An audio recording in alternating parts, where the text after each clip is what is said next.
सूर्य प्रताप शाही जी से, माननीय कुलपति प्रोफेसर सुधीर कुमार जैन सर से, हमारे विशिष्ट अतिथि प्रोफेसर कन्वलजीत आनंद एवं श्री अर्जुन मल्होत्रा जी से, साथ ही प्रोफेसर सुजीत कुमार दुबे एवं प्रोफेसर HP माथुर सर से कि मंच पर अपना स्थान ग्रहण करने की कृपा करें।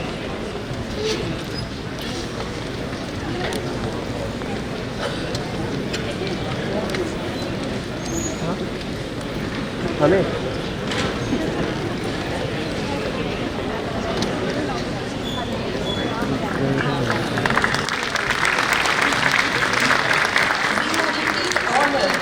welcome the distinguished gathering, joining us both in person and online for the inaugural session of the 7th Ideal Village Conference on Rural Transformation for Sustainable Growth. This 3-day conference is being organized jointly by Stanford Ideal Village Project, Wheels Global Foundation, Pan IIT Alumni, Science for Society, Confederation of Indian Industry, Federation of Indian Physician Associations, Federation of Indian Chambers of Commerce and Industry, African Asian Rural Development Organization, and Institute of Management Studies, Banaras Hindu University. इस उद्घाटन सत्र में मंच पर मुख्य अतिथि के रूप में गरिमामयी उपस्थिति है माननीय कैबिनेट मंत्री कृषि, कृषि शिक्षा एवं कृषि अनुसंधान उत्तर प्रदेश परम श्रद्धेय श्री सूर्य प्रताप शाही जी की। कार्यक्रम की अध्यक्षता कर रहे हैं काशी हिंदू विश्वविद्यालय के यशस्वी कुलपति प्रोफेसर सुधीर कुमार जैन सर, जिनके द्वारा दिए गए consultation, inclusivity, transparency, collegiality and mutual respect के मूल मंत्र को आत्मसात करते हुए विश्वविद्यालय नित नई अकादमिक ऊंचाइयों का स्पर्श कर रहा है। मंच पर विशिष्ट उपस्थिति है प्रोफेसर कन्वलजीत आनंद, अंतर्राष्ट्रीय ख्याति लब्ध चिकित्सक एवं सह अध्यक्ष co-chair ideal village conferences at Stanford. मंच को सुशोभित कर रहे हैं आदरणीय श्री अर्जुन मल्होत्रा जी, सुप्रतिष्ठित उद्यमी, उद्योगपति, HCL समूह के सह संस्थापक एवं आपका व्हील्स ग्लोबल फाउंडेशन में महती योगदान रहा है। साथ ही आज मंच को साझा कर रहे हैं प्रबंध शास्त्र संकाय के निदेशक प्रोफेसर सुजीत कुमार दुबे जी एवं संकाय प्रमुख प्रोफेसर HP माथुर जी, जिनके अथक प्रयासों से संस्थान प्रबंध शिक्षा के जगत में नित नए प्रतिमान गढ़ रहा है। काशी हिंदू विश्वविद्यालय भारत रत्न महामना पंडित मदन मोहन मालवीय जी के अभिनव शिक्षा चिंतन का जीवंत रूप है। 1916 की औद्योगिक कमीशन की डिसेंडिंग रिपोर्ट में कृषि एवं ग्रामीण क्षेत्र के रूपांतरण के लिए तकनीकी शिक्षा एवं कृषि शिक्षा का महत्व बताने वाला शायद यह आधुनिक भारत का पहला प्रारूप है। कार्यक्रम के प्रारंभ में मंचासीन सभी विशिष्ट अतिथियों से सादर अनुरोध है महामना जी की प्रतिमा पर माल्यार्पण हेतु।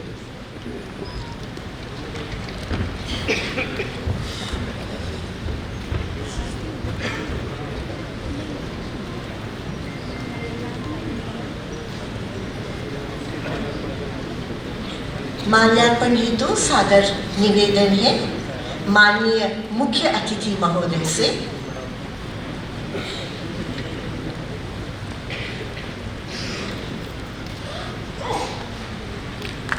साथ ही आदरणीय प्रोफेसर कनवलजीत आनंद जी एवं श्रद्धेय श्री अर्जुन मल्होत्रा जी से।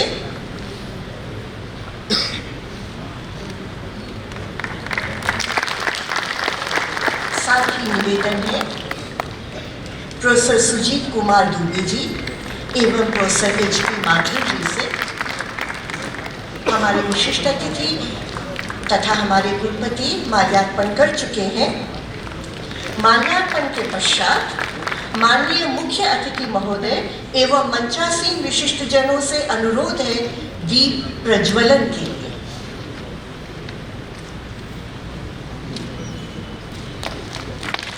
We are honored that the location of 7th Ideal Village Conference is Banaras Hindu University for the very first time. We feel privileged to have this opportunity of hosting nearly 800 delegates from all over the world for 3 days. This is even more so when we consider that our founder, Mahamana Malviya ji, visualized a system of multidisciplinary education where the benefits of scientific research would flow unfettered to the larger society. दीप प्रज्वलन के साथ कार्यक्रम का औपचारिक उद्घाटन हो चुका है। अब वैदिक मंगलाचरण के लिए अनुरोध है प्रोफेसर पतंजलि मिश्रा जी से, जो संप्रति वेद विभाग संस्कृत विद्या धर्म विज्ञान संकाय में अध्यक्ष हैं।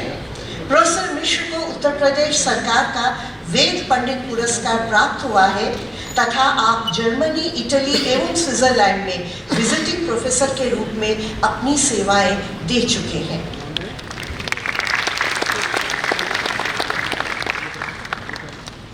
श्री गुरुभ्यो नमः। हरि ओम।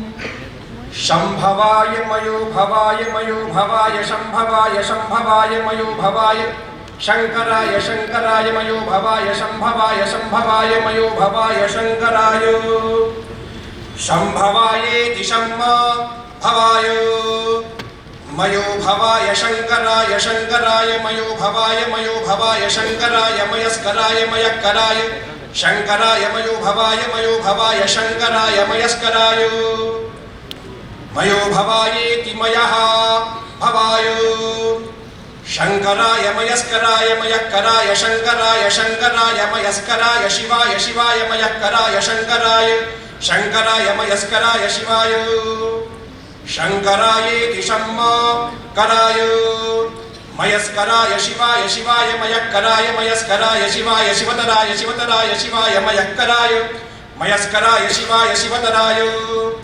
मयक्करायेति मयः कराय शिवाय शिवतराय शिवाय शिवतराय शिवतरायेति शिवतराय ओम। त्रीणि पदा त्रीणि पदा द्विविपदा त्रीणि पदा विपदा विचक्रमे विपदा विचक्रमे विचक्रमे विष्णुश्चक्रमे विष्णुः चक्रमे विष्णुश्चक्रमे विष्णुर्गोपा विष्णुश्चक्रमे विष्णुर्गोपाः विष्णुर्गोपा विष्णुर्गोपा अदाभ्यो गोपा विष्णुर्गोपा अदाभ्यः गोपा अदाभ्यो गोपा अदाभ्यः अदाभ्य इत्यदाभ्यः अतो धर्माण्यतो धर्माणि धारयन् धर्माण्यतो धर्माणि धारयन् धर्माणि धारयन् धारयन्निति धारयन् ओम।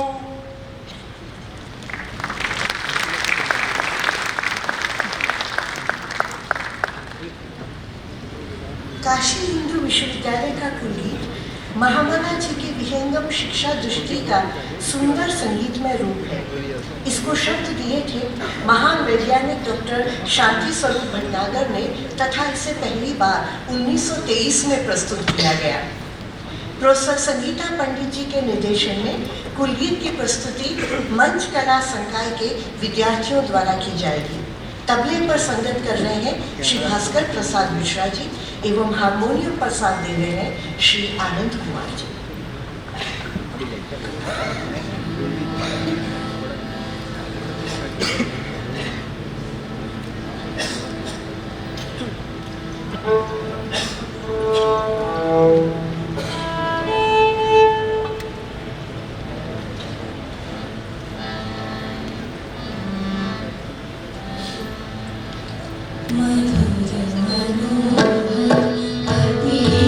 Sunder ye sarva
छात्राओं द्वारा कुलगीत की प्रस्तुति एवं वायलिन पर साथ दे रहे श्री भानु साहब।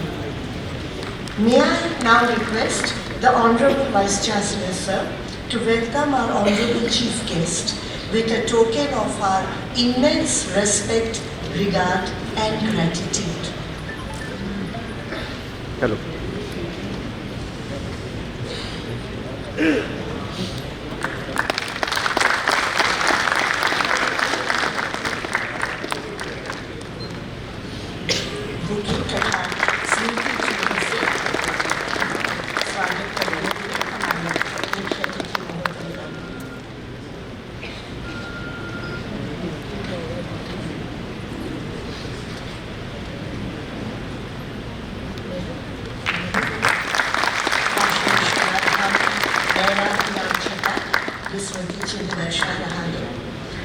I will now request Prof.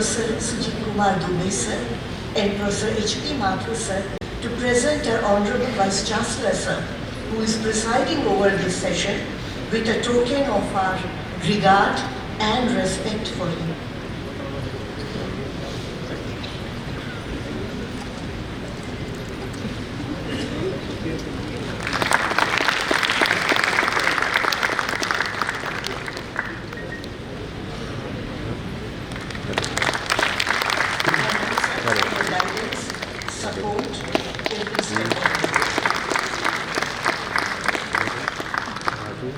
I will now request Director Sir and Dean Sir to present on behalf of all of us a symbol of our regard, thankfulness and admiration to our distinguished esteemed speakers today, Shri Arjun Malhotra ji and to Professor Kanwaljeet Ananad ji.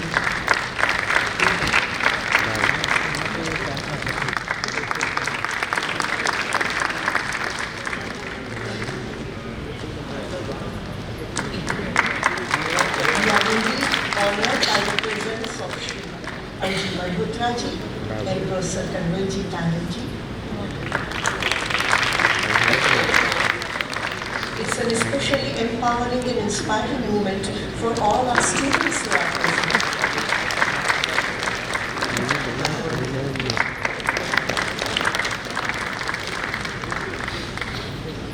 May I now request Professor Sujit Kumar Dubey sir, Director, Institute of Management Studies, Banaras University, for the formal welcome address.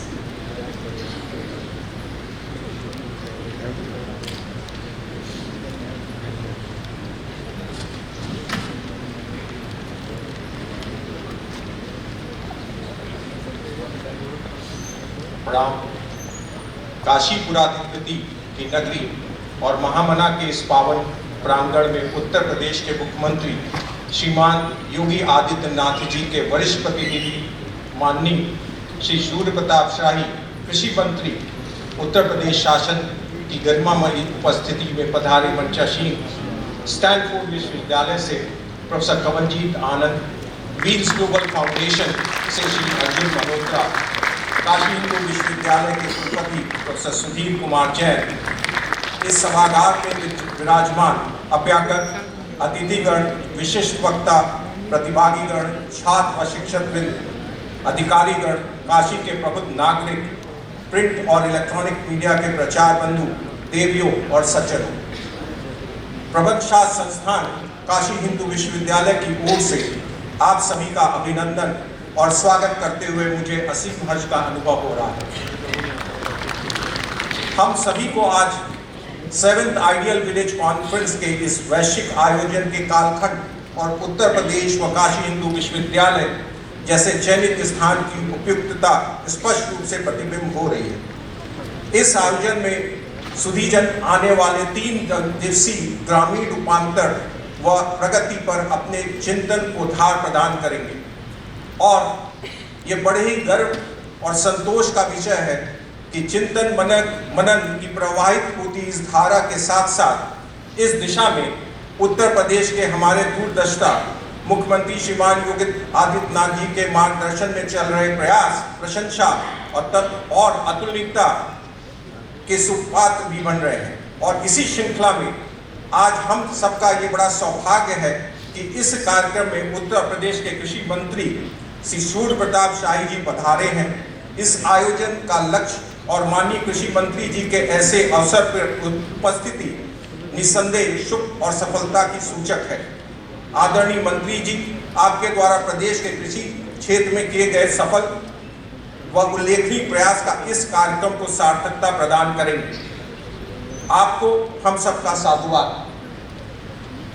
इस आयोजन में आपकी उपस्थिति व आपका उद्बोधन निश्चय ही हम सबको अभिप्रेरित करेगा।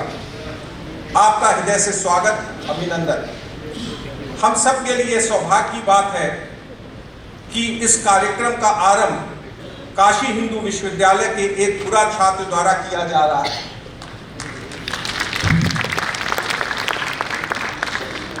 दूरगामी लक्ष्य की प्रेरणा से अभिसिंचित इस आयोजन की कल्पना और संरचना करने वाले प्रोफेसर कंवलजीत और वीज ग्लोबल फाउंडेशन एवं एससीएल समूह के सह संस्थापक श्री अर्जुन मल्होत्रा, आप दोनों ही इस महत्वपूर्ण आयोजन की धुरी हैं।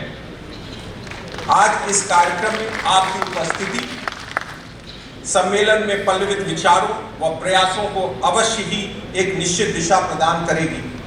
आप दोनों का बहुत बहुत स्वागत है। इस कार्यक्रम में पधारे हम सबके प्रेरणा स्रोत काशी हिंदू विश्वविद्यालय के ऊर्जावान कुलपति आदरणीय प्रोफेसर सुधीर कुमार जैन जी का यह समग्रता से दिया हुआ मार्गदर्शन व उत्साही था, जिसके फलस्वरूप आज इस यह महत्वपूर्ण वैश्विक सम्मेलन का आरंभ संभव हो पाया है। आपका हार्दिक स्वागत है। यह मेरा अटल विश्वास है कि आप सभी गणमान्यों की उपस्थिति आज इस विराट व समीचीन आयोजन को निश्चय ही सफलता के नए उत्कर्ष पर ले जाएगी। पुनः भावपूर्ण स्वागत है आप सभी का। धन्यवाद।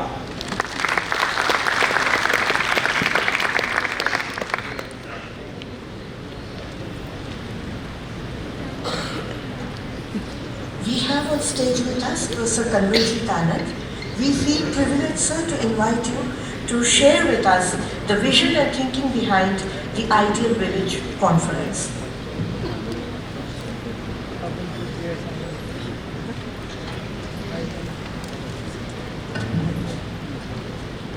आदरणीय कृषि मंत्री श्री सूर्य प्रताप शाही जी,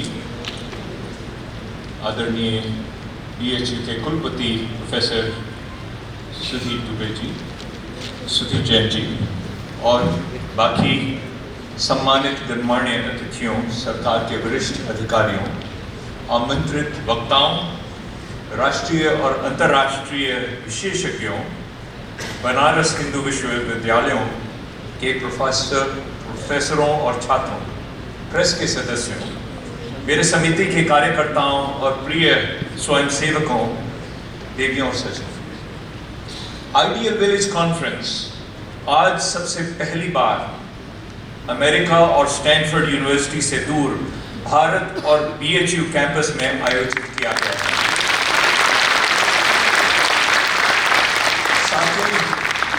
सातवें आदर्श ग्राम सम्मेलन में तहे दिल से मैं आप सभी का बहुत बहुत स्वागत करता हूँ। ये आदर्श ग्राम क्या है?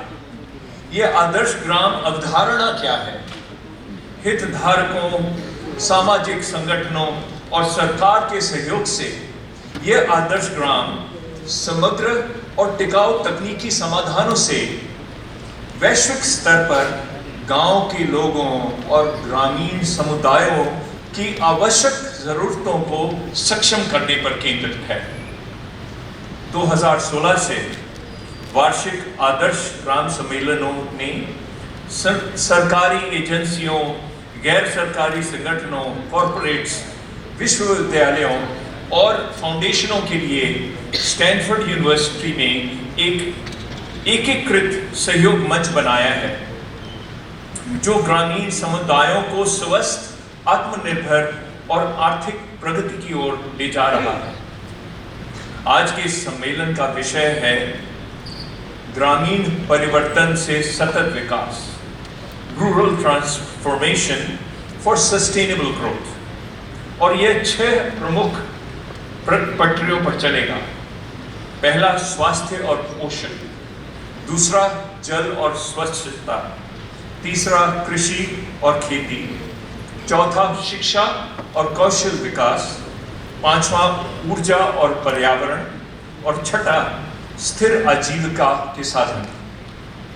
इसके अलावा 6 कार्यशालाएं भी हैं, एक जीवंत प्रदर्शनी है, पोस्टर प्रस्तुतियां हैं और एक सुंदर सांस्कृतिक कार्यक्रम भी है जो स्थानीय प्रतिभाओं की विशेषता से अलंकृत है। कुछ लोग कह सकते हैं ये बड़ा सम्मेलन स्वाभिमानी शिक्षकों और अधिकारियों का एक हंगामा ही है, लेकिन ये हंगामा नहीं। जैसे मेरे प्रेरक और यूपी के महान कवि दुष्यंत कुमार ने कहा, सिर्फ हंगामा खड़ा करना मेरा मकसद नहीं, मेरी कोशिश है ये सूरत बदलनी चाहिए। आज ये दीवार पर्दे की तरह हिलने लगी। शर्त थी लेकिन कि बुनियाद हिलनी चाहिए। हाँ, बुनियाद हिलेगी। बुनियाद तब हिलेगी जब ये सम्मेलन एक राष्ट्रव्यापी आंदोलन शुरू करेगा जो हर गांव को एक आदर्श ग्राम में बदल देगा, जो हर ग्रामीण को प्रगति का एक सैनिक बना देगा और हर घर को शांति और समृद्धि का एक आश्रय बना देगा। आदरणीय प्रशासकों, आमंत्रित अतिथियों, प्रतिनिधियों और BHU के छात्रों, कृपया अधिक से अधिक सत्र में शामिल हों। विशेषज्ञ वक्ताओं को ध्यान से सुने और सीखें। चर्चाओं, प्रदर्शनी और कार्यशालाओं में भाग लें, लेकिन ये समझ लें, पहचान लें कि यहाँ आपकी भूमिका खत्म नहीं होती। आओ हम सब राष्ट्रीय परिवर्तन के लिए आदर्श ग्राम आंदोलन में जुड़ें। सब शामिल होकर निस्वार्थ सेवा से एक साथ काम करें। हर ग्रामीण के जीवन को बदलने की मदद करें ताकि भारत दुनिया में शांति, अमन और समृद्धि की एक मिसाल बन जाए और हम सभी वासुदेव कुटुंबकम के आदर्श को अपने अनुभव में ले आए। आदरणीय मंत्री श्री सूर्य प्रताप जी, जब आपके आने की योगी जी के द्वारा आपको भेजा गया, हम सभी सेवकों में ये खबर मिलते ही एक उत्साह और उल्लास की लहर फैल गई। हम अपने साथ आपका बहुत बहुमूल्य समय हमारे साथ बिताने के लिए आपके आभारी हैं और तहे दिल से आपको धन्यवाद देते हैं। जय Hind.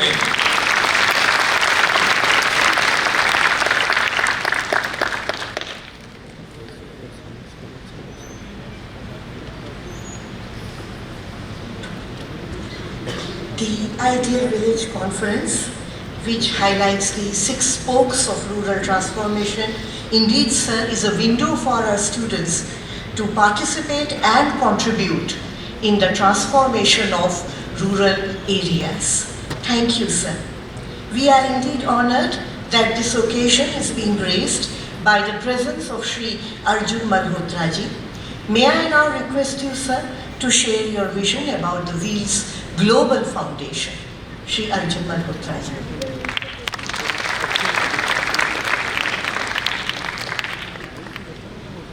Thank you. I am going to be different and speak in English because if I have to use technical terms, it's very difficult to mix both Hindi and English, and I have done a number of computer presentations in Hindi which haven't gone very well. So it is my pleasure to be here today. Thank you everyone for being here. I want to welcome everyone on the dais as well as everyone in the audience. I will take my 5 minutes to talk to you about Wheels Global Foundation. This was started, let me see, in 2005-2006 when we had our Pan-IT conference in the Bethesda area near Washington DC. The message from our then president, Dr. Abdul Kalam Azad, was that he said that you have all these conferences, IIT that produced all these well-known engineers and entrepreneurs, but what have you done for the country? what are you doing for the rural folk in the country to try and see that they get uplifted. And so we decided at that time to start an organization with the goal of trying to impact 20% of India's rural people by 2035. And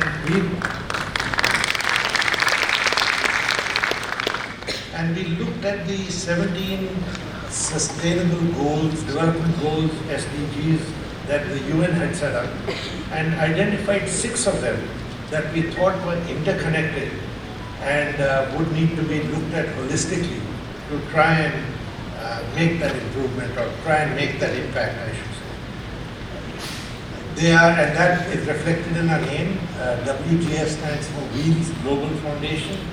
Wheels is an acronym for water, health, environment, education, WHEEL, livelihoods and sustainability. And if you look at those 6 pillars or items, when you look at going to a village and try and improve those 6, they tend to be interconnected in some way. For example, health is connected to water, education is connected to livelihoods. We thought that we would have to look at it holistically to do that. We have been doing some work.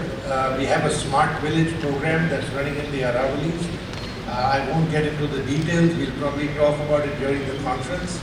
But I just want to say we are seeing the difference we are trying to make is that we are trying to leverage technology to try and solve or help solve some of these problems.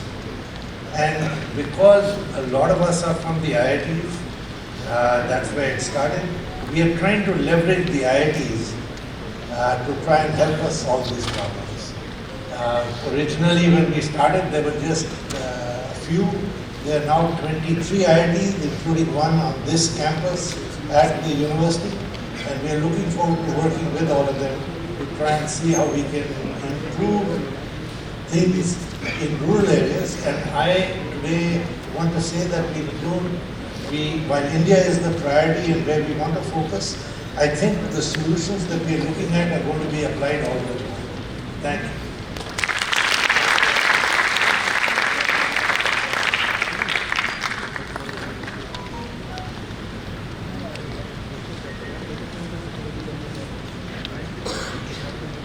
आदरणीय श्री अर्जुन मल्होत्रा जी 2005-06 में wheels global foundation के प्रादुर्भाव तथा संपोष्य विकास के लक्ष्यों में प्रमुख लक्ष्य जल, स्वास्थ्य, शिक्षा, ऊर्जा, आजीविका एवं संपोष्यता पर विशेष ध्यान देकर ग्रामीण जीवन में आमूलचूल परिवर्तन की चर्चा करते हुए हमारे विद्यार्थियों को इसके बारे में और जानने का इंतज़ार रहेगा। Thank you very much sir. अब माननीय मुख्य अतिथि महोदय से मेरा विनम्र अनुरोध है उनके उद्बोधन के लिए तथा निवेदन है कि अपने आशीर्वचनों से हमें अभिसंचित करें।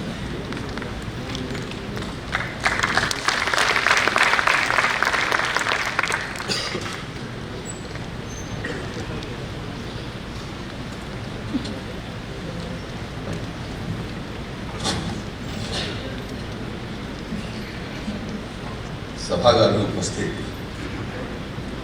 सभी सम्मानित सज्जनों और बहनों का मैं सादर प्रणाम करता हूँ।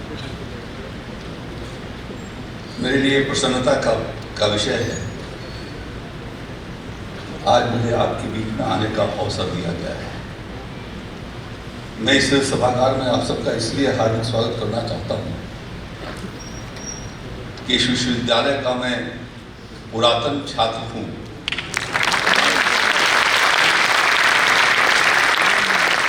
मैं अपने मुख्यमंत्री योगी जी को कितना आभार प्रकट करूँ। यद्यपि मैं महसूस कर रहा हूँ कि यदि वो होते तो बहुत अच्छा होता।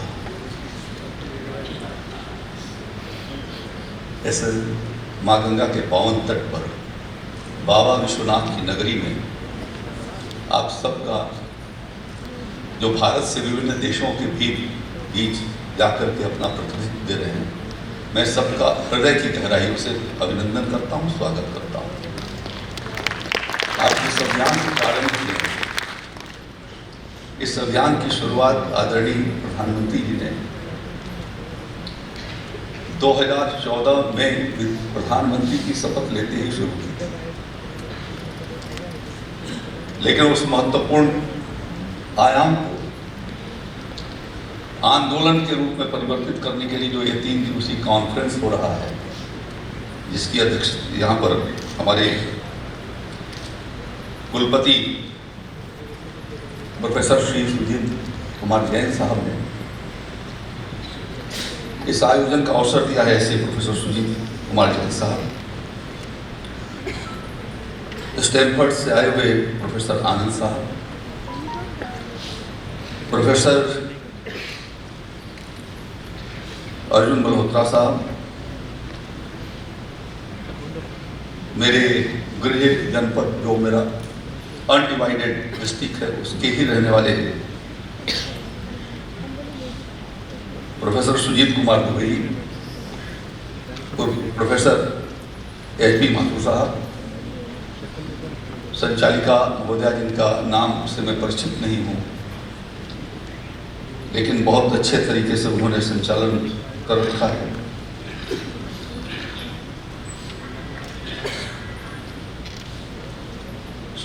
मिस्टर अर्जुन मल्होत्रा साहब, को founder of Asian group will global foundation, सभी सम्मानित सज्जनों और मीडिया के सभी मित्रों, जैसा मैंने कहा कि ये सतत विकास के लक्ष्य को लेकर के जिस दिन प्रधानमंत्री जी ने प्रधानमंत्री के शपथ ग्रहण करने के पश्चात आदरणीय नरेंद्र मोदी जी ने सेंट्रल हॉल में जब नए संसद सदस्यों को संबोधित कर रहे थे, उस समय ही उन्होंने कहा था कि मेरी सरकार गांव, गरीब और मजलूमों के लिए समर्पित है। मेरी सरकार का बजट उसी पर लगेगा और मैं ये कह सकता हूं कि पिछले 8 वर्षों में आदरणीय प्रधानमंत्री मोदी जी ने ग्रामीण सतत विकास की दृष्टि के लिए जो आपने सब्जेक्ट चुने हैं, विषय चुने हैं, उनको ठीक प्रकार से क्रियान्वयन करने का काम प्रारंभ किया है और उसके परिणाम और अनुकूल आने लगे हैं।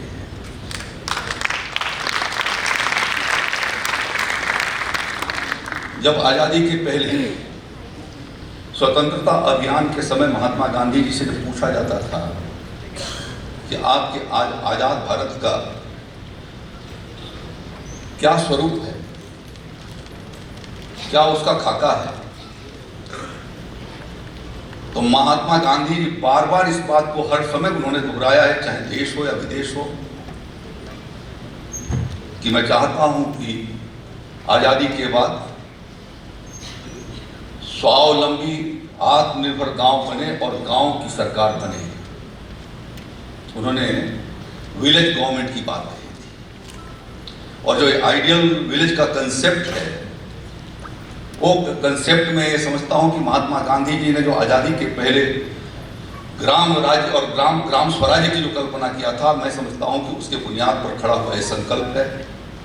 दुख इस बात का है कि लगभग आज़ादी के 70 वर्षों के बाद उस पर बेसिक रूप से काम शुरू हुआ है और आप सबको मैं धन्यवाद इसलिए देना चाहता हूँ कि दुनिया के अन्य देशों में भी रहने के बाद भी अपनी मातृभूमि से, जहाँ जिस मिट्टी से आप जुड़े हुए हैं, उस दर्द को लेकर के आपने स्टैनफोर्ड के बाद पहली बार काशी हिंदू विश्वविद्यालय के परिसर में आकर के, मैं नहीं जानता, मुझे नहीं लगता है कि स्वर्गीय भारत रत्न मदन मोहन मालवीय जी कभी अमेरिका गए थे, लेकिन जब मैं स्टैनफोर्ड गया तो मुझे लगा कि कैसे स्टैनफोर्ड विश्वविद्यालय मुझे लगता है 1916 से के पहले का बना हुआ है, 18वीं सदी का है, मैं उसके सन को भूल चुका हूँ, ये 1885 का। लेकिन मालवीय जी ने कैसी कल्पना किया था, दुनिया का सर्वश्रेष्ठ विश्वविद्यालय हमारे देश के भीतर बने, ये आजादी के पहले ही उन्होंने उसकी बुनियाद रखी। ये दृष्टि है भारत के हमारे विचार को कि महात्मा गांधी जी की पंडित मदन मोहन मालवीय जी की, पंडित दीनदयाल उपाध्याय जी की और डॉक्टर राममनोहर जी की। उनको आज जमीन पर उतारने का काम हमारे लोकप्रिय प्रधानमंत्री आदरणीय नरेंद्र मोदी जी कर रहे हैं। और प्रधानमंत्री बनने के बाद उन्होंने सबसे पहले जिस पर चिंता गांधी जी व्यक्त करते थे, हमारे देश के भीतर दुर्भाग्यपूर्ण तरीके से एक मानव द्वारा शरीर पर होकर के मैला ले जाने की एक कुप्रथा थी। उन्होंने कहा था कि मैं 1 वर्ष के भीतर 2018 की गांधी जयंती को मैं चाहता हूं, उन्होंने कर्नाटक में इस बात को बेंगलोर में बोलते हुए कहा था, इस कुप्रथा को मैं समाप्त देखना चाहता हूं और उसके लिए देश भर के भीतर स्वच्छता अभियान की उन्होंने शुरुआत किया। हमारे देश के भीतर दुर्भाग्य से महिलाओं को शौचालय के लिए जो है सड़कों पर खेतों में जाना पड़ता था, बाहर जाना पड़ता था, खुले में शौच करनी होती। लेकिन उस स्वच्छता को ध्यान में देते हुए आज लगभग 12 करोड़ परिवारों को शौचालय से युक्त करके जो महिलाओं को सम्मान देने का काम किया है प्रधानमंत्री जी ने, वह अपने में ही एक इतिहास है। मैं नहीं समझता किसी देश के भीतर 5 साल या 7 साल के भीतर 12 करोड़ लोगों के यहाँ टॉयलेट दिया गया हो।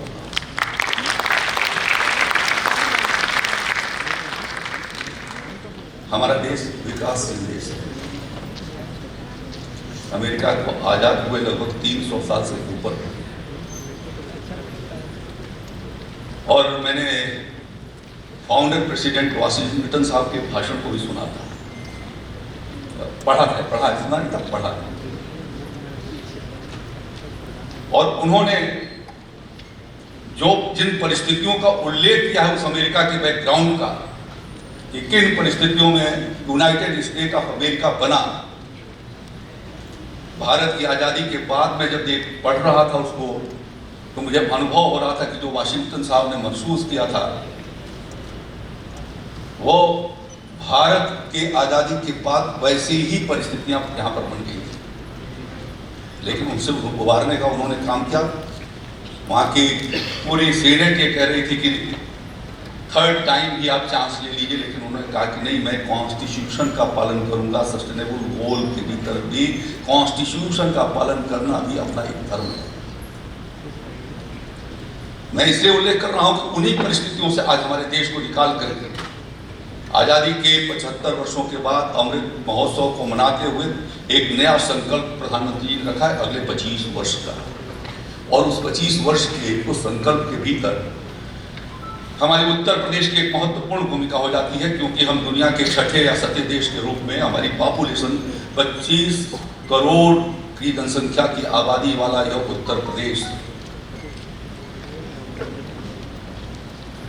ब्राजील से ज्यादा हमारी पॉपुलेशन अकेले उत्तर प्रदेश की है। ब्राजील के बराबर में हमारी पॉपुलेशन है। आधा यूरोप इसके भीतर सिमट जाता है, और इसलिए हमारी समस्याएं भी अधिक रही हैं। लेकिन मैं ये कह सकता हूं कि हमारे मुख्यमंत्री योगी आदित्यनाथ जी ने पिछले 5.5 वर्षों के भीतर अनवरत जो प्रयास किए हैं उत्तर प्रदेश में, यहाँ के लॉ एंड ऑर्डर की सिचुएशन शिकागो जैसी थी, लेकिन उत्तर प्रदेश के उसमें बदल दिया। आज किसी की हिम्मत नहीं है कि सरेआम सड़कों के ऊपर जो है वो गुंडागर्दी कर सके। कानून व्यवस्था जान है तो जहान है, जीवन रहेगा तो बाकी सारी चीजें चलने वाली है। और इसलिए सुरक्षा सिक्योरिटी को सबसे पहले उन्होंने प्रायोरिटी दिया, और सिक्योरिटी के बाद सबसे पहले उन्होंने इस बात को, क्योंकि जब हम आए थे सरकार में 2017 के समय, तो उसके पूर्व के हालात ये थे कि बुंदेलखंड के भीतर और महाराष्ट्र के भीतर अनेक राज्यों के भीतर किसान जो है वो सुसाइड कर रहा था। सुसाइडल केस, बहुत नंबर ऑफ सुसाइडल केस थे। अकेले महाराष्ट्र के भीतर यूपीए गवर्नमेंट के में लगभग 26,000 किसानों ने सुसाइड किया था। बुंदेलखंड में भी वो संख्या लगभग 500-600 से 1000 के करीब पहुंच गई। मैं ये कह सकता हूं कि पिछले 5 साल के भीतर योगी आदित्यनाथ जी की सरकार की नीतियों की वजह से उत्तर प्रदेश के किसानों का सुसाइडल थम गया, और जो उनकी बुनियादी समस्याएं थी उनकी समाधान करने के लिए हम लोगों ने कुछ साल प्रयास किया है।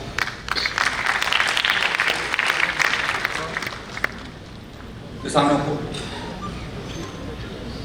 किसान की गांव की अर्थव्यवस्था का सबसे बड़ा आधार आज हिंदुस्तान के भीतर खेती और किसानी है।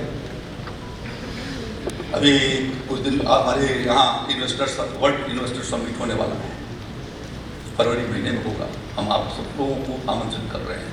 आप सभी को हाथ जोड़ करके मैं योगी जी की तरफ से आमंत्रित कर रहा हूँ कि आप आइए। लखनऊ में हम आपके स्वागत करने के लिए तैयार हैं और हमारे मंत्रीगण आपको आमंत्रित करने के लिए अन्य राज्य देशों के भीतर जा करके आपको आमंत्रित भी करेंगे, भारतीय समुदाय के लोगों के साथ मिलकर।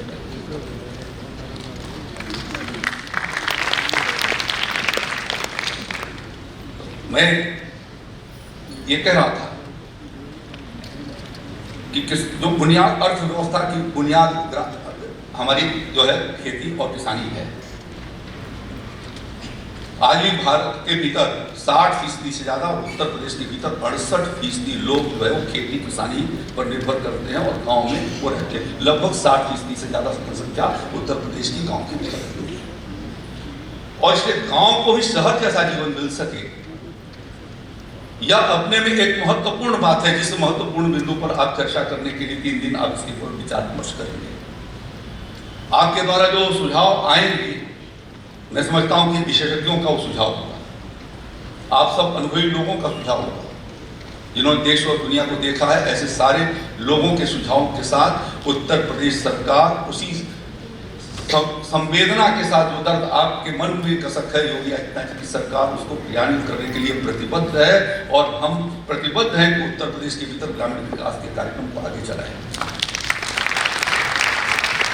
हम लोग 22,000 करोड़ रुपए से हर घर नल वाटर सप्लाई सिस्टम खड़ा करने के लिए हमारी योजनाएं शुरू हो गई हैं और लगभग मैं समझता हूं कि 42-43 दिनों के भीतर हमारा काम चल रहा है। हम लोगों ने प्रायोरिटी दी है बुंदेलखंड को, साथ साथ में मिर्जापुर विंध्य बगल का पड़ोस का जो मंडल है विंध्य मंडल, और पूर्वी उत्तर प्रदेश के उन इलाकों को जिसमें इंसेफेलाइटिस से जल जनित बीमारियों की वजह से लोगों का असमय कलुषित जो हो जाया करते थे, उनके जीवन को संरक्षण मिल सके, इसके लिए हम लोगों ने वो अभियान चलाए हैं। इंसेफेलाइटिस जापान में 18वीं सदी में आई, उत्तर प्रदेश में पहली बार उसकी अनुभूति 1977 में जब हम लोग यहाँ से यूनिवर्सिटी से गए थे, अपने देवरिया और कुशीनगर और चंपारण बिहार से लेकर के मुजफ्फरपुर तक, ये पूरा तराई का बेल्ट पीलीभीत तक और आगे सहारनपुर तक जो है वो उससे प्रभावित हुआ। लेकिन लगभग 60 साल लगे उसके उपाय को खोजने।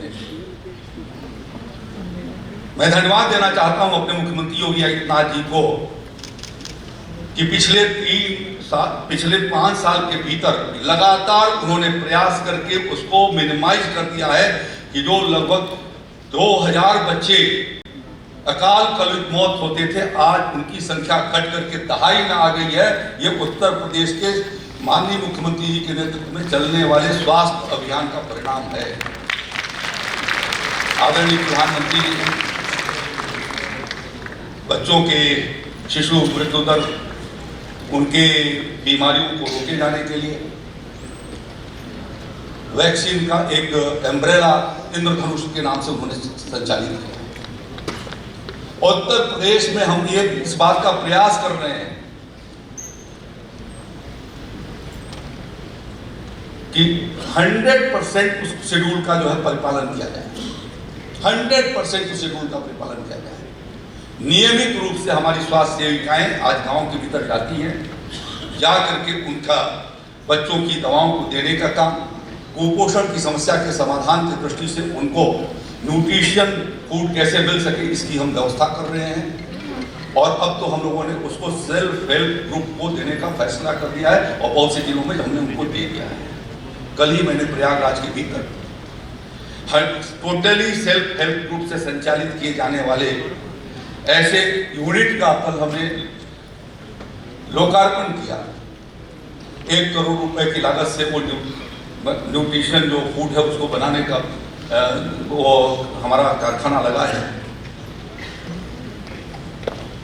60 लाख उनको वर्किंग कैपिटल दी गई है।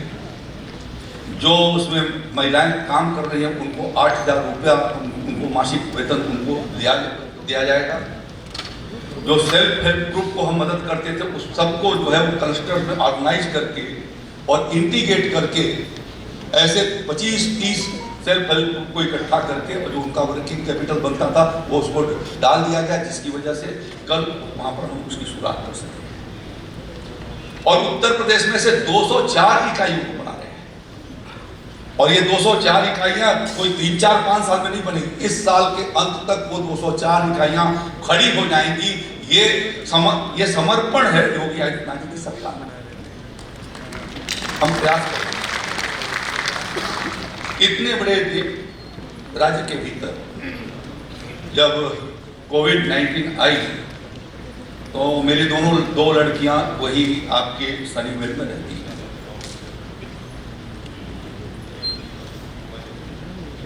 उसमें से एक आ गई थी, उसके पहले दूसरी के बाद में शादी हुई है तो वो चली गई वहां पर।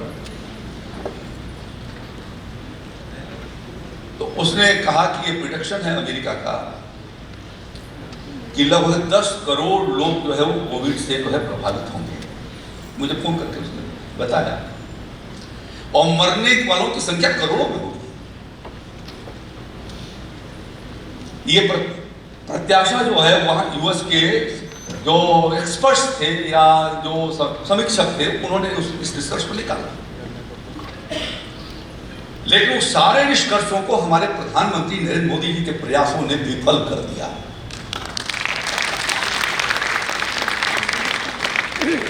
हमारे यहाँ बीमार होने वालों की संख्या 3 करोड़ से नीचे की है, 2.5 करोड़ के करीब है, पूरे देश भर की बता रहा हूँ। राज्य भर के भीतर की संख्या वो लगभग 30 लाख के करीब है। हम लोगों ने लगभग जो है 90% को हम लोगों ने सेकेंड डोज देने के बाद बूस्टर डोज हम लोग दे चुके हैं।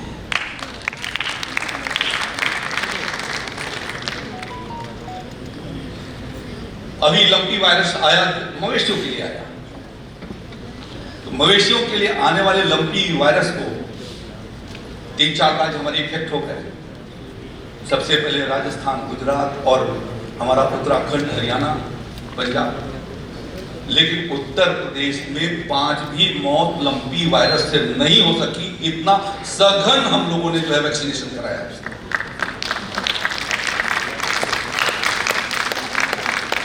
कितना विजिलेंट है आज की सरकार, कमिटेड है आज की सरकार।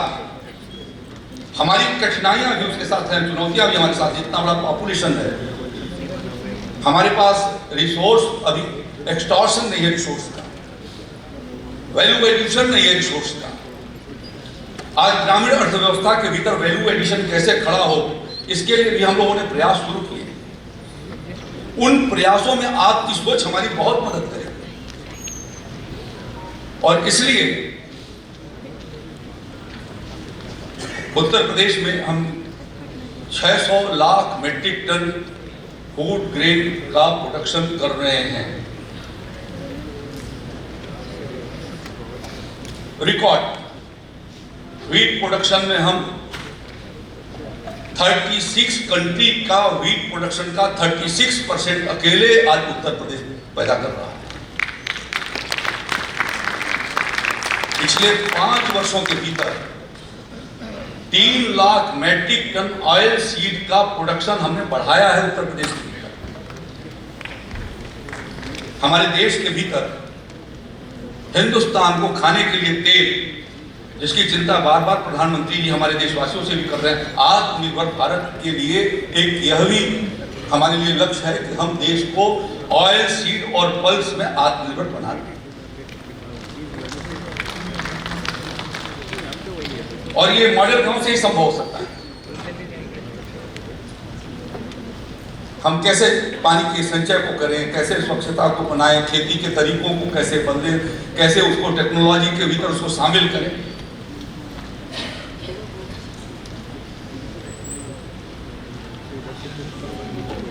फूड ग्रेन की हमारे पास हम सबसे लगभग 400 लाख मीट्रिक टन हम फ्रूट्स और वेजिटेबल का उत्पादन कर रहे हैं।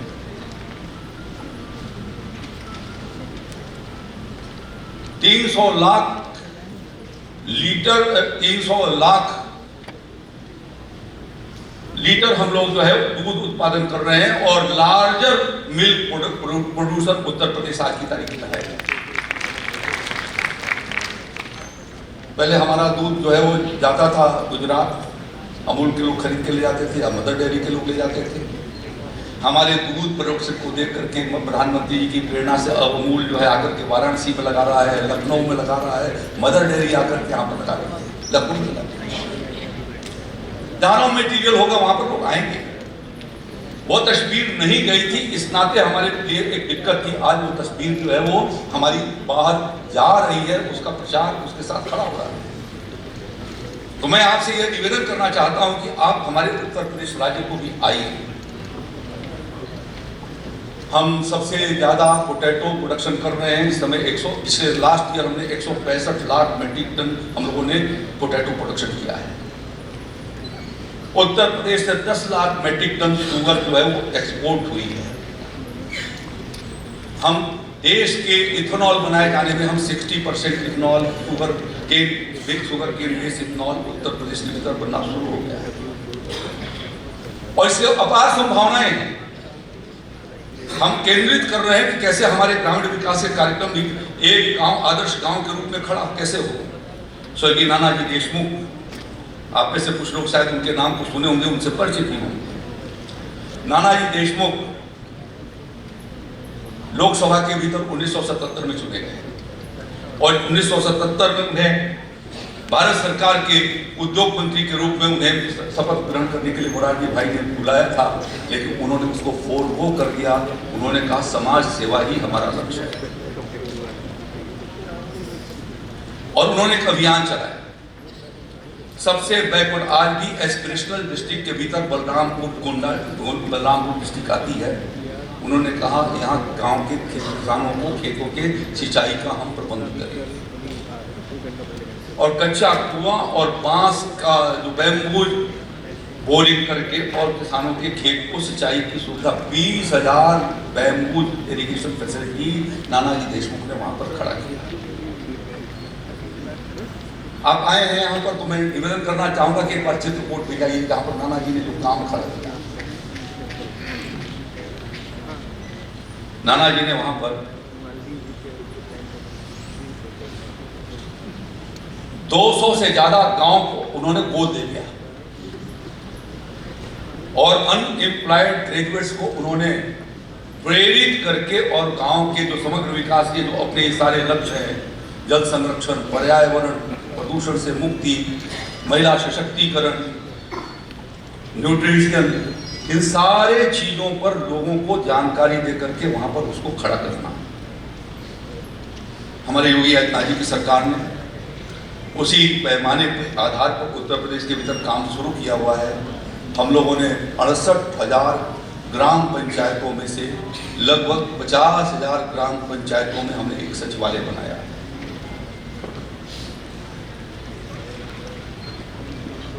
लगभग 1 लाख से ज्यादा, 1 लाख कुछ हजार हमारे प्राइमरी स्कूल और बेसिक शिक्षा स्कूल है गांव के। उनमें से हम लोगों ने कुछ अच्छे विद्यालयों को सेलेक्ट करके कंपोजिट विद्यालय के रूप में बनाया और सामाजिक सहभागिता से उसको कायाकल्प करके एक अच्छे बेहतर स्कूल के रूप में हमारे बच्चे जो जमीन पर बैठते थे आज उनको भी मेज और डेस्क मिल सके, उनको ब्लैक बोर्ड मिल सके, उनको कंप्यूटर मिल सके, उनको खेलने के प्रबंध हो सके, उनको टॉयलेट मिल सके, बच्चियों के लिए अलग टॉयलेट हो सके। इसका इंतजाम हम लोगों ने प्रदेश के भीतर किया है, लेकिन अभी पूरा नहीं हो सका है। उस पूरा होने में आपका योगदान मैं चाहूंगा कि आप सब यदि आएंगे तो उसको और आपकी सामाजिक सहभागिता से हम उस योगदान को आगे बढ़ाएंगे। इसी तरीके से हर न्याय पंचायत के भीतर हमारे उत्तर प्रदेश में 624 ब्लॉक्स हैं और 624 ब्लॉक के भीतर लगभग 5,000 से ज्यादा हमारी न्याय पंचायतें हैं। उनमें एक वेलनेस सेंटर बना हुआ था जो जर्जर हालत में था, उनको भी हम लोगों ने सामाजिक सहभागिता से मातृ शिशु कल्याण केंद्र था वो मैटरनिटी चाइल्ड सेंटर के रूप में वो चलती थी, लेकिन जर्जर और एबेंडन हो गई थी। उसको ठीक करके हम उसे हम लोग उसको वेलनेस सेंटर के रूप में उसको हम तैयार कर रहे हैं और बहुत सारे गाँव मुझे लगता है कि 2,500-3 हज़ार गाँव में हमने तैयार कर दिया है। जो आपका एक संरचना है उसका, उस प्रक्रिया को योगी आदित्यनाथ जी की सरकार ने आगे की ओर बढ़ाया। हम अपने नीतियों को बहुत सरलीकृत कर रहे हैं। हम राज्य के भीतर इन्वेस्टर्स को सब इनवाइट भी कर रहे हैं। उत्तर प्रदेश में पिछले जो बजट रखा था वो 5 लाख करोड़ रुपए से ऊपर का 5,25,000 या 28,000 करोड़ रुपए का बजट हम लोगों ने पहली बार उत्तर प्रदेश जो है वो 5 लाख के उस ऊपर के लक्ष्य को हम आगे की ओर गए, 5 लाख करोड़ से ऊपर।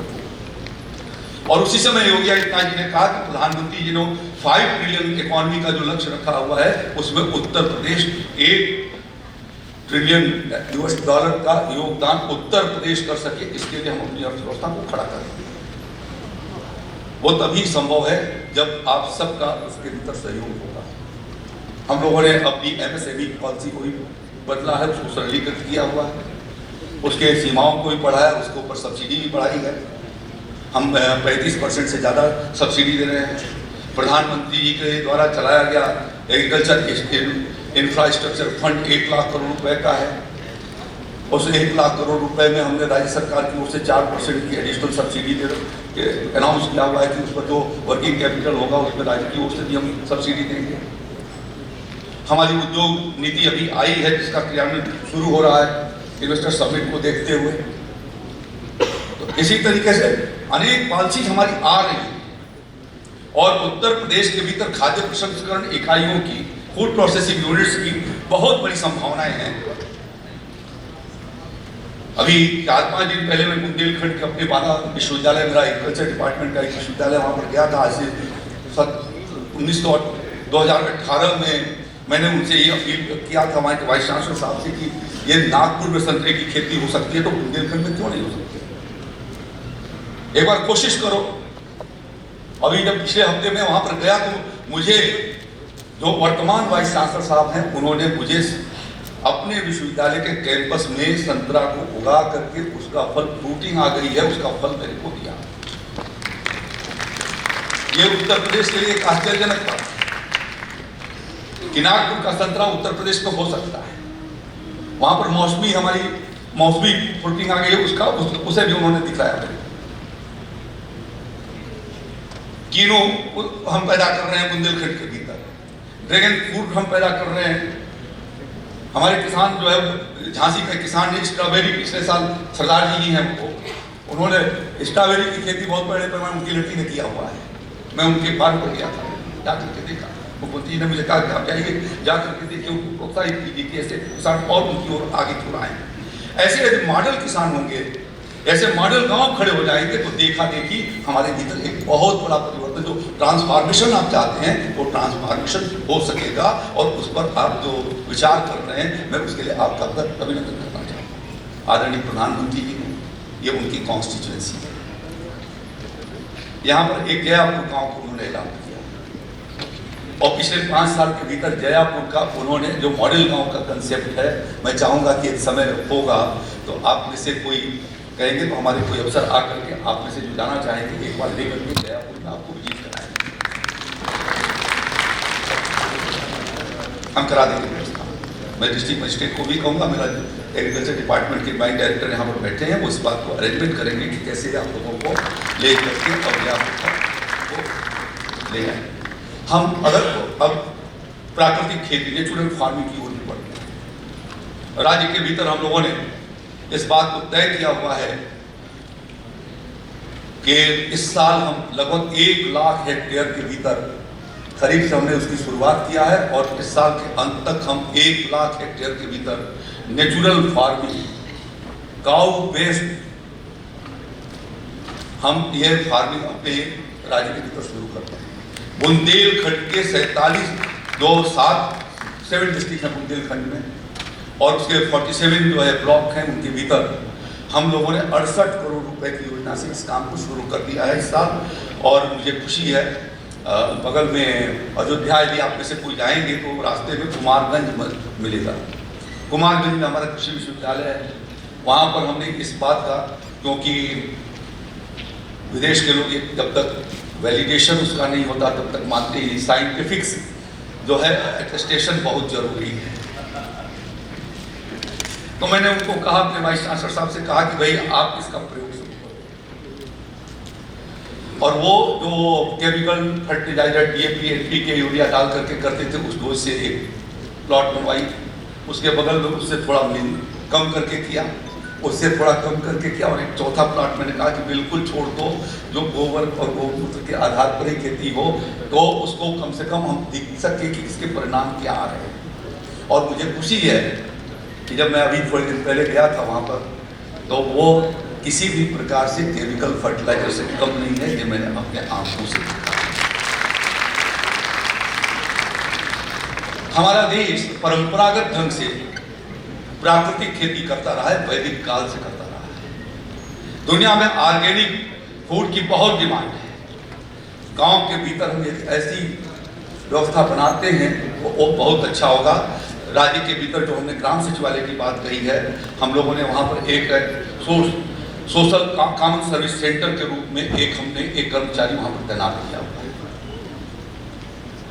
और उन्हें जितनी भी हमारी योजनाएं हैं, प्रधानमंत्री जी के द्वारा चलाई जा रही जो आवास योजना है, जिन लोगों को स्वच्छता के अंतर्गत शौचालय बने हैं, इज्जत घर बने, उनको साथ में जोड़ करके, जो हम ओल्ड एज पेंशन देते हैं उनको, जो विडोज पेंशन देते हैं उनको, जो डिसेबल पेंशन देते हैं उनको, जितने भी बेनिफिशियरी हैं, लगभग 8 करोड़ 8.5 करोड़ लोगों को तो उज्ज्वला गैस उनके यहाँ पहुँची, हमारे बहनों के घरों पर, जिन्हें बत्तियों से, धुओं से, लकड़ियों से जो है वो अपने भोजन को पकाना पड़ता था। उत्तर प्रदेश के भीतर भी हमारे यहाँ लगभग 3 करोड़ के करीब वो गैस सिलेंडर पहुँचे हैं लोगों को। ऐसे सारे बेनिफिशियरीज को आज PM किसान सम्मान निधि के माध्यम से पैसा जा रहा है। तो ग्राम सचिवालय के भीतर हम लोगों ने इस बात की व्यवस्था किया है कि सारे रिकॉर्ड्स ग्राम के भीतर वो रहेंगे। और कोई आदमी यदि चाहता है कि इन योजनाओं के भीतर हम एप्लीकेंट बन जाएं, तो वहाँ पर उनको भी इस बात की फैसिलिटी दे दिया है कि 20 रुपए दे करके और वो वहाँ पर जो है वो उस कॉमन सर्विस सेंटर का इस्तेमाल वहाँ पर कर सकेगा, जिससे कि उसको इंसेंटिव हो जाएगा। जो वहाँ पर कर्मचारी जिसको 8,000 रुपये हम दे रहे हैं, उसे इंसेंटिव के रूप में मिलेगा। तो इसी तरीके से हम विभिन्न योजनाओं के माध्यम से कोशिश इस बात का, कौशल विकास के कार्यक्रमों पर भी प्रधानमंत्री जी का बहुत जोर है। और खासतौर पर विश्वविद्यालयों के भीतर भी नई एजुकेशन पॉलिसी उन्होंने लाई हुई है, राष्ट्रीय एजुकेशन पॉलिसी। उसके भीतर भी कौशल विकास के लिए बहुत ही हाईलाइट किया गया है, और सोशल पार्टिसिपेशन के बारे में। ये सब काम बिना सोशल पार्टिसिपेशन और कौशल विकास के नहीं संभव है। सरकारी नौकरियां संभव उतनी तादाद में नहीं है, उसके लिए जरूरत है कि हुनर पैदा करें। और गांव में बहुत बड़ा समूह है जिसके भीतर इस बात का ट्रेनिंग देकर के इस हुनर को पैदा किया जा सकता है। और आपके द्वारा सुझाए गए सुझाव हमारे लिए आने वाले दिनों के लिए मील के पत्थर होंगे। मैं हमारे मुख्यमंत्री इस कार्यक्रम में जरूर रहना चाहते थे, और रहे होते तो उन्हें बहुत ही प्रसन्नता होती। मैंने आपका बहुत ज़्यादा समय दिया, लेकिन मैं आप सबका हृदय से अभिनंदन करना चाहता हूं अपनी भारत माँ की धरती पर, और अपने उस विश्वविद्यालय के भीतर जहां मैं छात्र के रूप में मैं यहाँ पर पढ़ा, और लगभग 6 बार से मैं यहाँ अपने असेंबली का प्रतिनिधित्व कर रहा हूँ।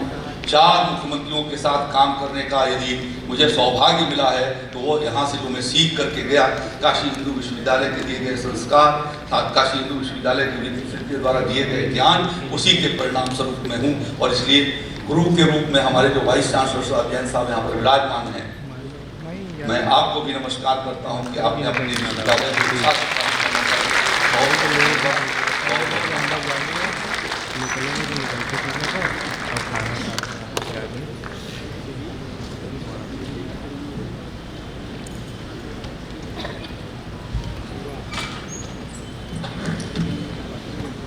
परम श्रद्धेय मुख्य अतिथि महोदय के शब्द इस सम्मेलन के आगामी सत्रों में हमारा मार्गदर्शन करेंगे तथा इस विचार मंथन के लिए प्रेरित करेंगे कि किस प्रकार ग्रामीण क्षेत्र में उत्कृष्ट शहरी सुविधाएं प्राप्त हों तथा ग्रामीण अर्थव्यवस्था में निवेश एवं तकनीक के माध्यम से वैल्यू एडिशन और तीव्र हो।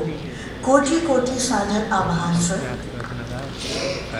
I now humbly request the Honorable Vice-Chancellor, sir, for the presidential remarks, please.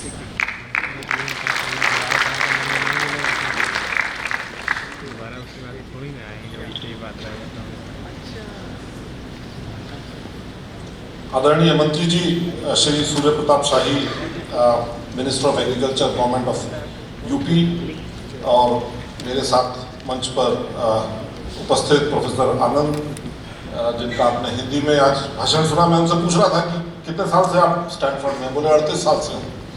तो मैंने कहा 38 साल में स्टैनफोर्ड में रह के इतनी अच्छी हिंदी बोलते हैं, तो कुछ बहुत ही विशेष बात है। श्री अर्जुन मल्होत्रा जिनसे मेरा बहुत समय से परिचय रहा है, और देश में आईटी रिवॉल्यूशन में इनका बहुत बड़ा योगदान रहा है।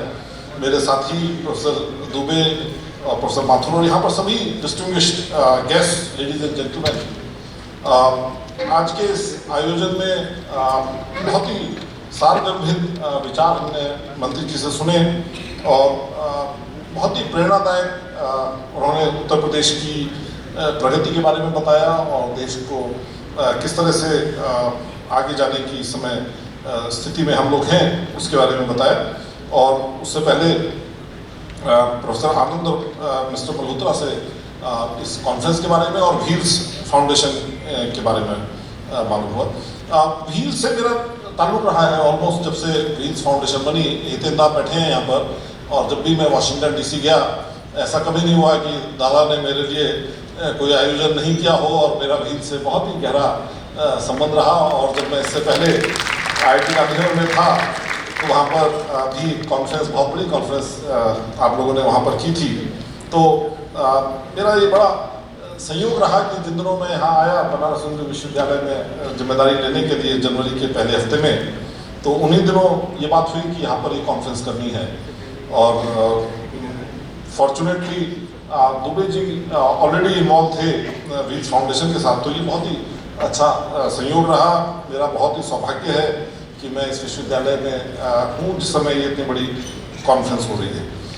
काफ़ी लोग यहाँ पर वो हैं जो शायद BHU से ज़्यादा परिचित नहीं है। मैं खुद मानता हूँ कि एक साल पहले भी मेरी भी BHU के प्रति ज़्यादा जानकारी नहीं थी, लेकिन जो समझ में मेरे एक साल में आया है, और शायद गलती हो सकती है, स्पेशली आप जो चीफ गेस्ट बैठे हैं हमारे, वो तो बनारस हिंदू यूनिवर्सिटी के भूतपूर्व छात्र हैं, मुझसे काफ़ी ज़्यादा जानते हैं। लेकिन जो लोग देश से आए हैं स्पेशली, उनसे बड़े प्राउडली कहना चाहता हूँ कि एक बहुत ही अनयूजुअल यूनिवर्सिटी है, ये नॉर्मल यूनिवर्सिटी नहीं है।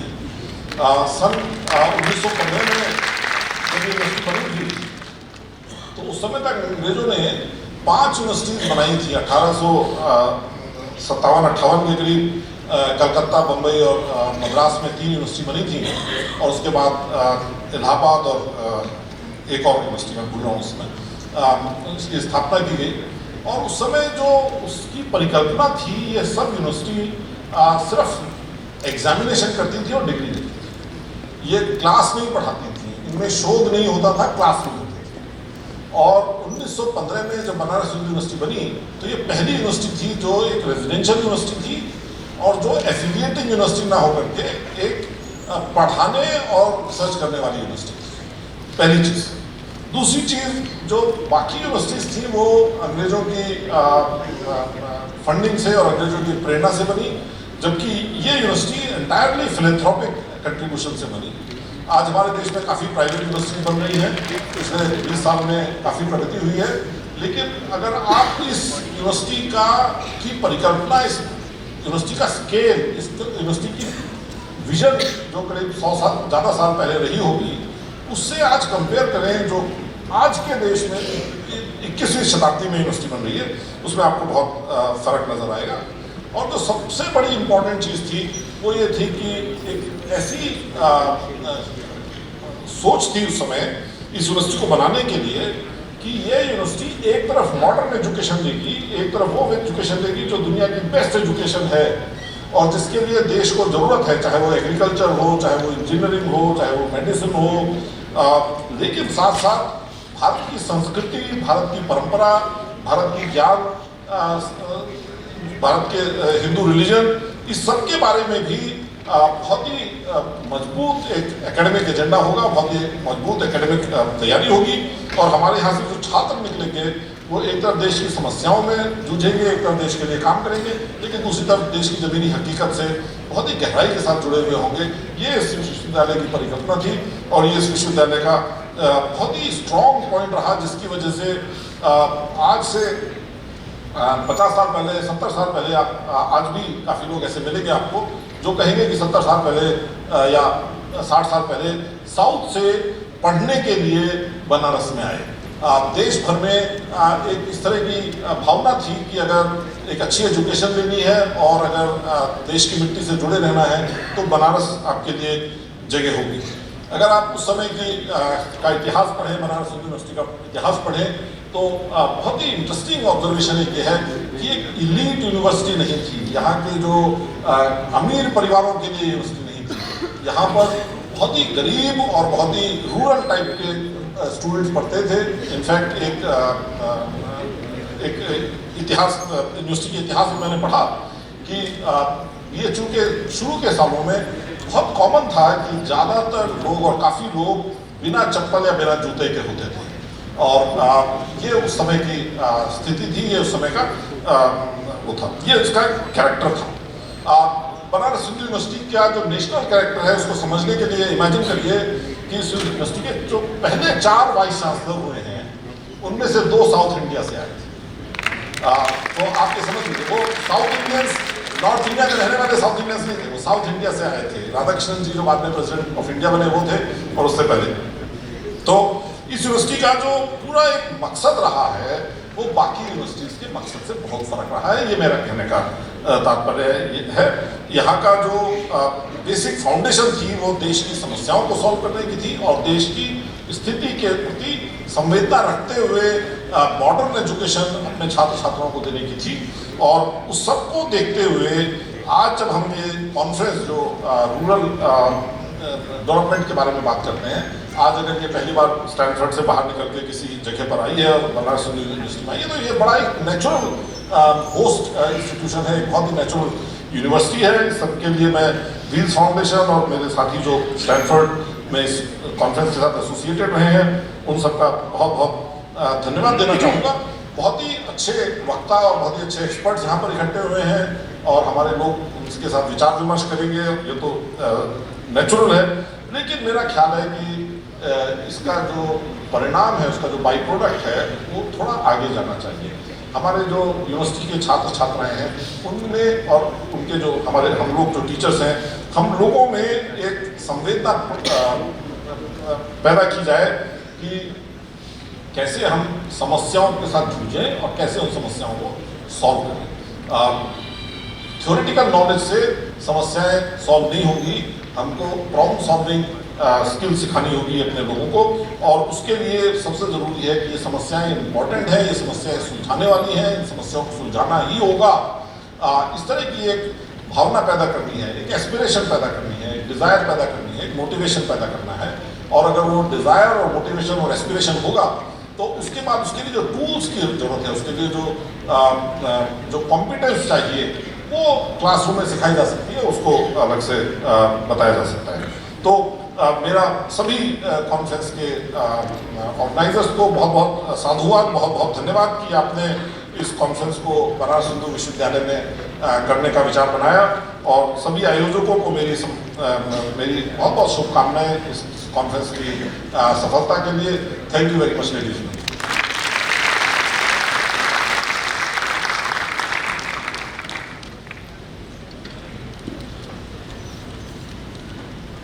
Thank you, sir. May I now request Professor H.P. Mathur, sir, Dean Institute of Management Studies, for the formal vote of thanks. After the vote of thanks, we will have the national anthem.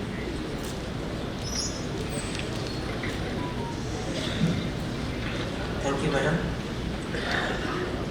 माननीय cabinet मंत्री कृषि एवं अनुसंधान विभाग उत्तर प्रदेश सरकार श्री सूर्य साहिब जी, माननीय कुलपति काशी हिंदू विश्वविद्यालय प्रोफेसर सुधीर कुमार जैन जी, मंचासीन सभी विशिष्टजन, सम्मानित शिक्षाविद, प्रख्यात वक्तागण एवं समस्त राष्ट्रीय एवं अंतर्राष्ट्रीय विद्वज्जन, सर्वप्रथम मैं माननीय कृषि मंत्री जी के प्रति हृदय से अपनी कृतज्ञता व्यक्त करना चाहता हूं, जिन्होंने अपनी अनेक व्यस्तताओं के बीच में अपना अमूल्य समय निकालकर इस अवसर पर व्यक्तिगत रूप से उपस्थित होकर हमें अनुग्रहित किया है। आपके प्रेरणादायक संदेश एवं बहुमूल्य वक्तव्य ने वास्तव में सम्मेलन को उचित दिशा प्रदान की है। अतः हम सभी आपकी गरिमामयी उपस्थिति के लिए अत्यंत आभारी हैं। जैसा कि जॉन सी मैक्सवेल ने कहा है कि नेतृत्व वास्तव में किसी शीर्षक या पद का विषय मात्र नहीं है, अपितु अपने श्रेष्ठ विचारों से दूसरे के जीवन को सही अर्थों में प्रभावित करना ही एक्चुअली नेतृत्व और नेतृत्व व्यवस्था और वास्तविक क्षमता को दर्शाता है। अतः मैं माननीय कुलपति जी महोदय प्रोफेसर सुधीर कुमार जैन जी के अद्वितीय एवं गतिशील नेतृत्व के लिए उनका हृदय से धन्यवाद करता हूँ। आपके सहयोग, प्रेरणा एवं मार्गदर्शन के लिए हम सदा आपके आभारी हैं।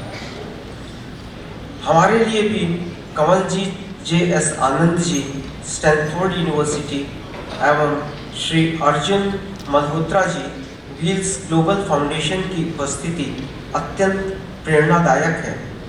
आपके सहयोग से ही हम सर्व विद्या की इस राजधानी में इस सम्मेलन का 7वां संस्करण आयोजित कर रहे हैं, जो कि वास्तव में शिक्षा के इस भव्य मंदिर काशी हिंदू विश्वविद्यालय के लिए एक सौभाग्यशाली अवसर है।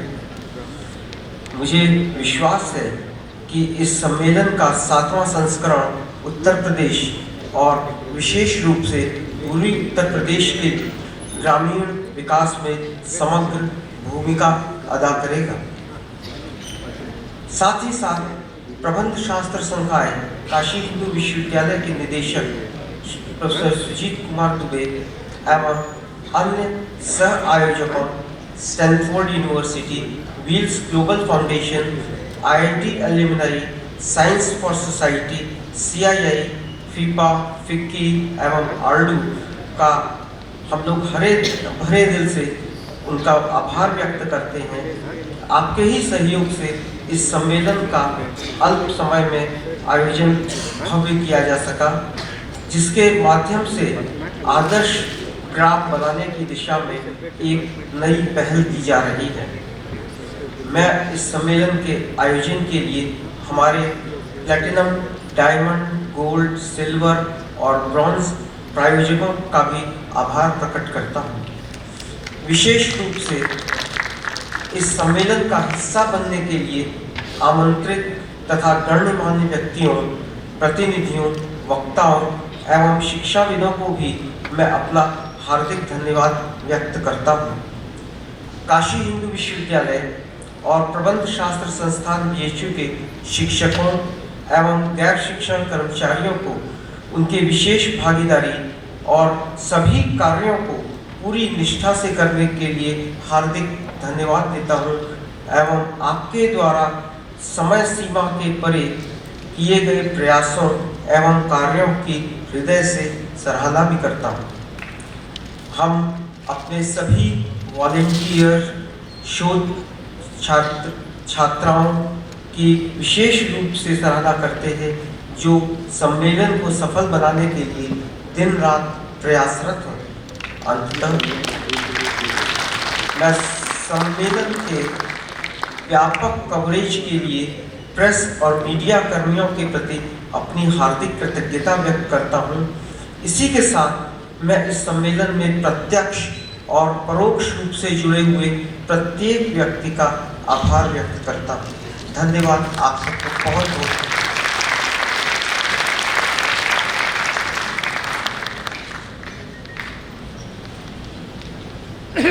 May I please request the members of the audience to stand for the national anthem, please. National anthem.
अभी जा रहे मंत्री इधर चाहिए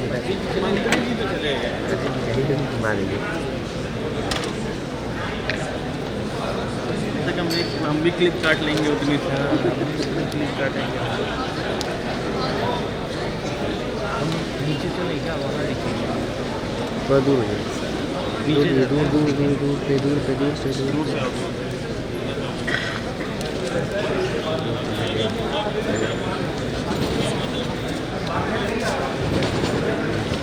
ब्लॉग चलेगा ब्लॉग चलेगा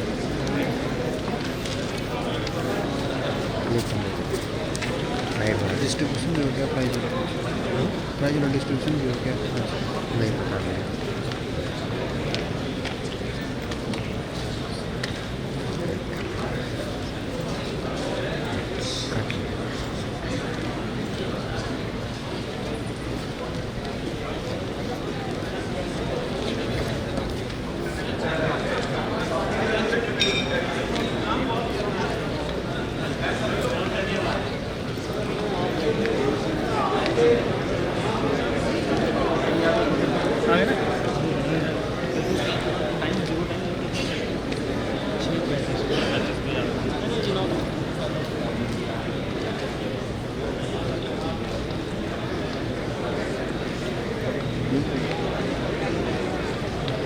मुझे भैया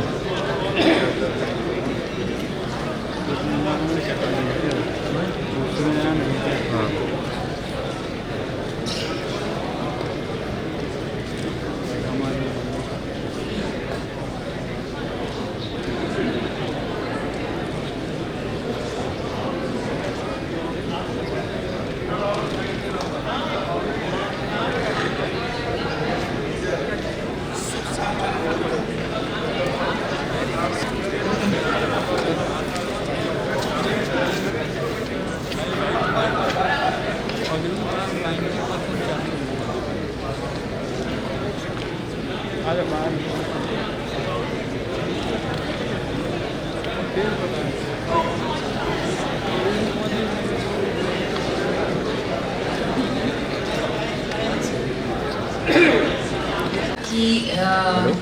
जो हमारे अतिथि हैं कृपा पूर्वक मेज पे आकर यहाँ पे आ जाएं, स्टेज पे आ जाएं।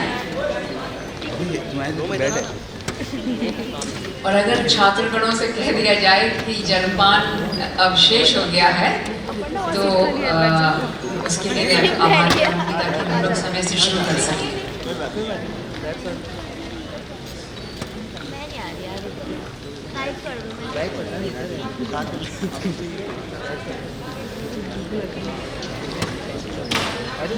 नमस्कार। पहली बात तो मैं आभारी हूँ कि डॉक्टर सनी भैया ने इतना सुंदर इंट्रोडक्शन करा और उसके लिए मैं उनको धन्यवाद देती हूँ। और मैं इस अलौकिक अद्भुत संगम के लिए आभारी हूँ। काशी की पावन नगरी में जहाँ गंगा जी का इतना प्रबल शक्ति का रूप है और जहाँ पे हमारे जो मुख्यमंत्री हैं वो एक संत हैं और यही के कंस्टिट्यूएंसी से हमारे जो प्रधानमंत्री हैं उन्होंने एक तरह से संन्यास ले लिया है ताकि वो देश की सेवा कर सकें और वो भगीरथ व्रत में लगे हैं कि कैसे हमारे देश को, कैसे भारत को उसी तरह से आगे ले जाएं जैसे भारत की कल्पना हम लोग हमेशा करते हैं जब हम लोग सुनते हैं कि हमारा भारत जो सहस्त्रों साल से सनातन धर्म के इतनी मजबूत नींव पे खड़ा है और इतनी सुंदर परंपरा को लेके आगे बढ़ रहा है, खास करके काशी विश्वविद्यालय में जहाँ हम खड़े हैं। ये तो एक अधिकतम प्राचीन नगरी है जो वन ऑफ द मोस्ट रिव्यर्ड नगरी है, जो one of the very few ever living cities in the world. तो मेरा बहुत सौभाग्य है कि जहाँ मेरे पूर्वज, मेरे पीढ़ी दर पीढ़ी मेरे पूर्वजों का जन्म हुआ है, मेरा जन्म हुआ है, आज मैं वहाँ खड़ी हूँ आपके सामने और बहुत इसके लिए मैं भारी हूँ इस अवसर के लिए। और मैं आप लोग सब से निवेदन करूँगी कि बहुत मेहनत करके डॉक्टर सनी आनंद, सुरेश भाई एंड आइडियल विलेज कॉन्फ्रेंस के जितने सदस्य हैं, रजत गुप्ता जी, सुंदर कामत जी, हितेंद्र, स्मिता सिद्धांती, सब अलग अलग, प्रदीप कपूर जी, सब अलग अलग अमेरिका के हिस्सों से आए हैं आपके साथ जुड़ने के लिए ताकि हम सब मिलके भारत को और मजबूत बनाएं। मैं चाहती हूँ कि ये अवसर जो हम लोग को मिला है कि हम लोग सब आए हैं एक दूसरे के साथ सहयोग के साथ, खास करके जो गांव हैं उनमें जो संघर्ष हो रहे हैं उनको हम लोग मिलके उनका सामना करें। और उसके लिए ये जो आज श्री गणेश किया जा रहा है उसके लिए हम आप सब से निवेदन कर रहे हैं कि आप हम लोग के साथ लगें हर तरीके से। जो हम लोग का पहला स्पीकर है वो है honourable his excellency doctor Manoj Nardev Singh. वो सेक्रेटरी जनरल हैं आर्डो पे और वो हम लोग को आर्डो प्रोग्राम्स के बारे में बताएंगे कि कैसे इन प्रोग्राम से आइडियल विलेज की जो कल्पना हो रही है उसकी पूर्ति हो सके। सो प्लीज़ बहुत शानदार तालियों से उनका आप स्वागत करिए। And the floor is yours. धन्यवाद।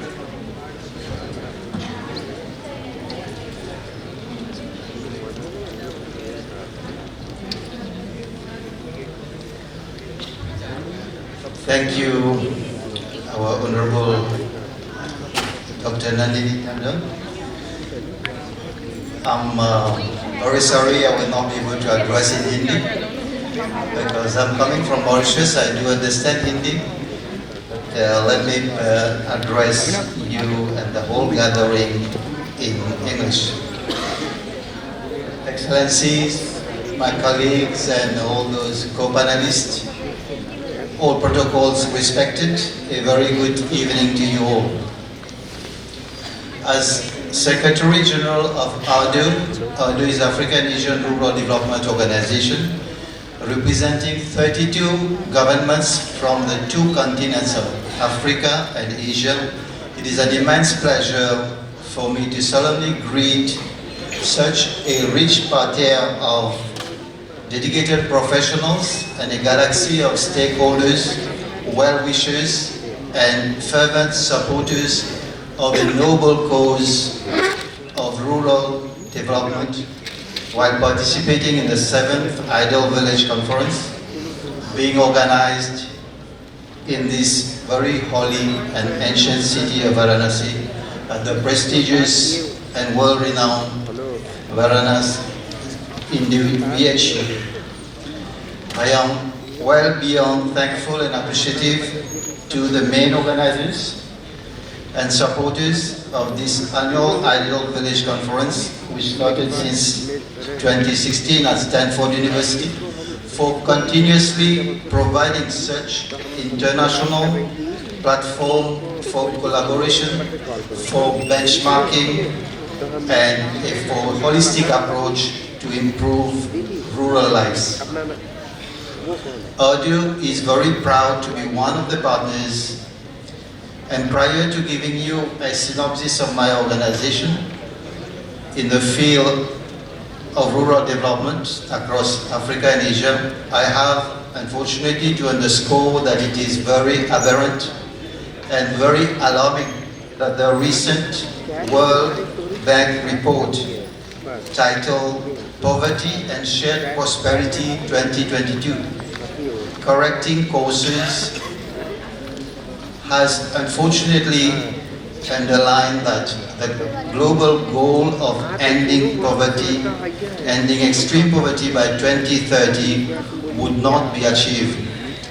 In 2020 alone, the number of people living below extreme poverty line rose by over 70 million, the largest one-year increase since global poverty monitoring began in 1990. We know that global inequality also is rising, and it has been rising in the last decade also. We unfortunately must reckon that, barring a few exceptions, the rural development challenge is expected to persist for long, and the situation is regrettably projected to remain quite critical, especially in many African and Asian countries, where we know in most of the cases 70% of the population or even above are rural, and they are struggling for their security and livelihoods.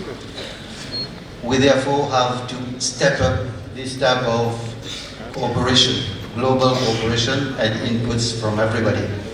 The African Asian Rural Development Organization is a very much rural-centric intergovernmental organization, embodying the spirit of South-South and triangular cooperation, as well as African-Asian solidarity.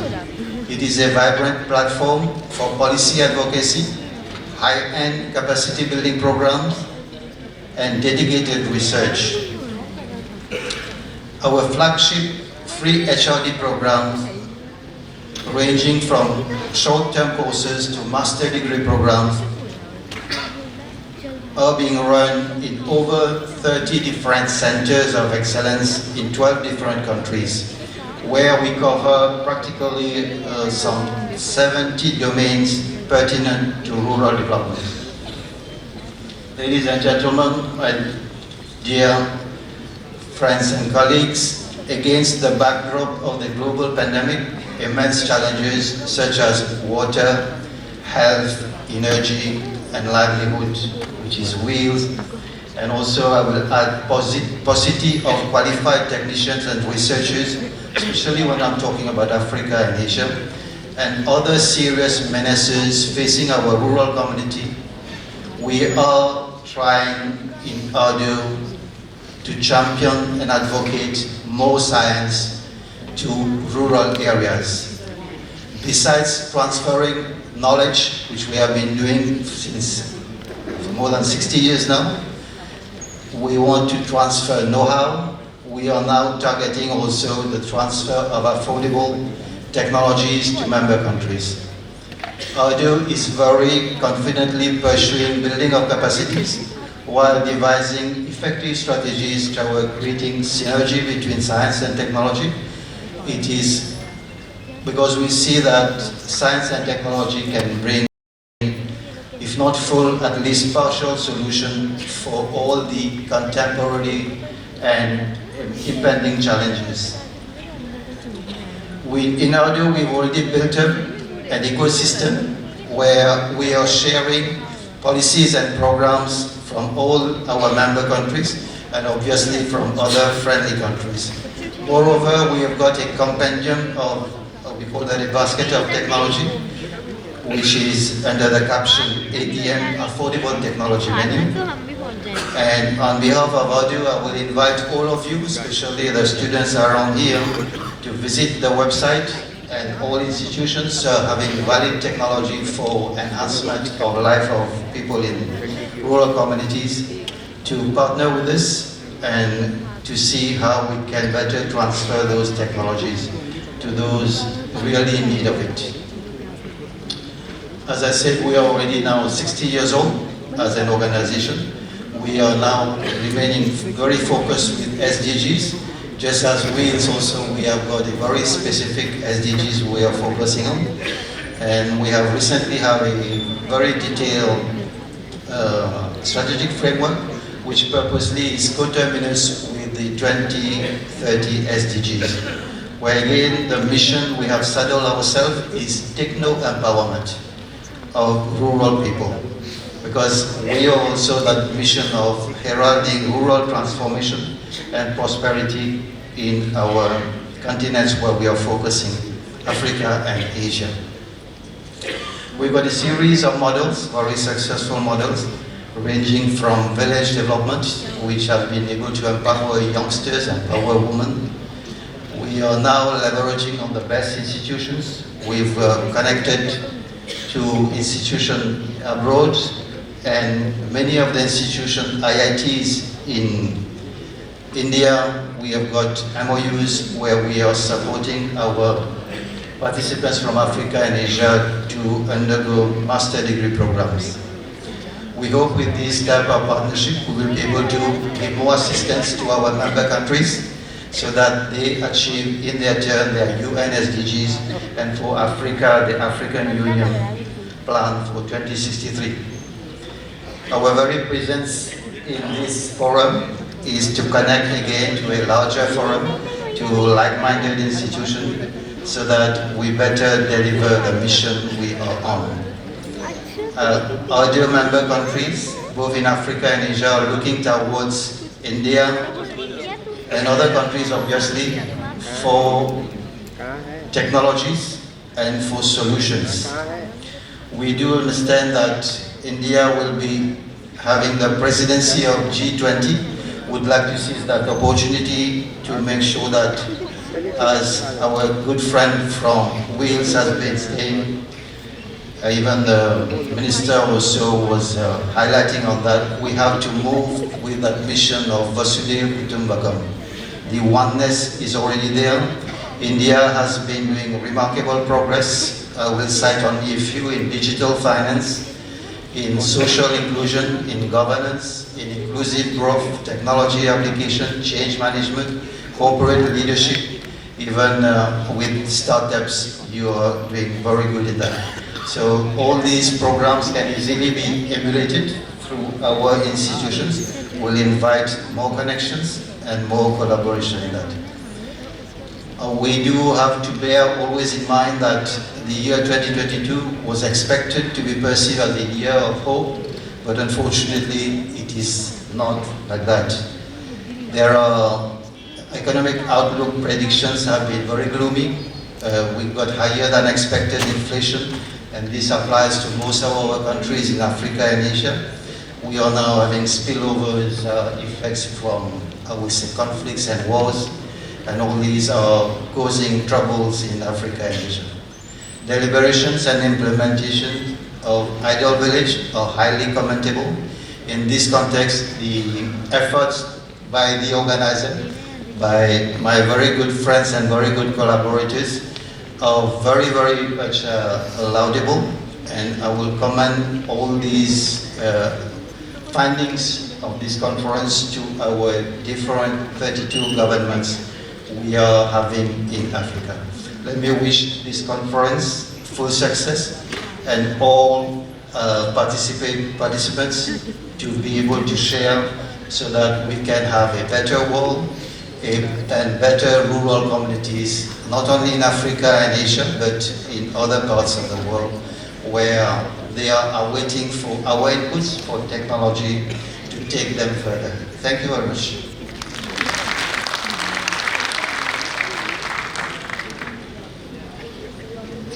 Thank you very much, Your Excellency. Absolutely right. Given the fact that we are facing doom and gloom, it's even more important that the Ideal Village Conference lifts the spirit of the rest of the global community. Our next speaker is not going to be present in person, but is sharing the video with us, and that's Shri Mangalacharan, the National Chief Economic Advisor, and his focus is impact investing for rural development. So if you could please start that slide presentation, we would appreciate that. Thank you. First, I want to congratulate the organizers for their continued effort to run this forum on holistic rural development for the 7th consecutive year.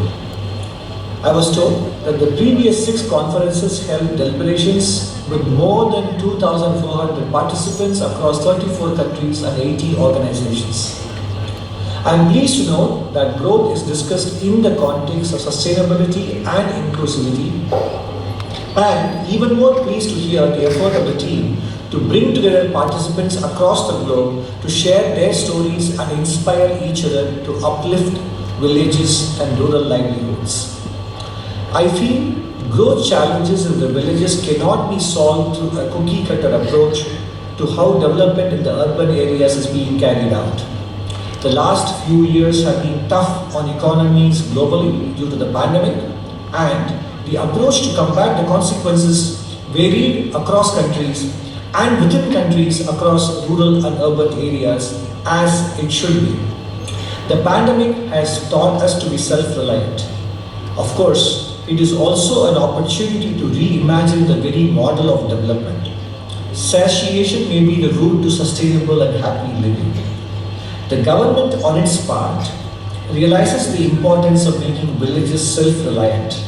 The government has formulated many village development activities and plans in this regard, and schemes like Swamitwa, which is creation of accurate land records for rural planning and reducing poverty-related disputes and bringing financial stability to the citizens in rural India by enabling them to use their property as a financial asset for taking loans and also avail themselves of other financial opportunities.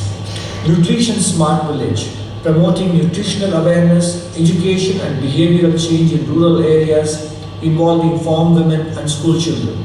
So there are many such schemes, and these are some of the essential steps in making rural India self-reliant and prosperous.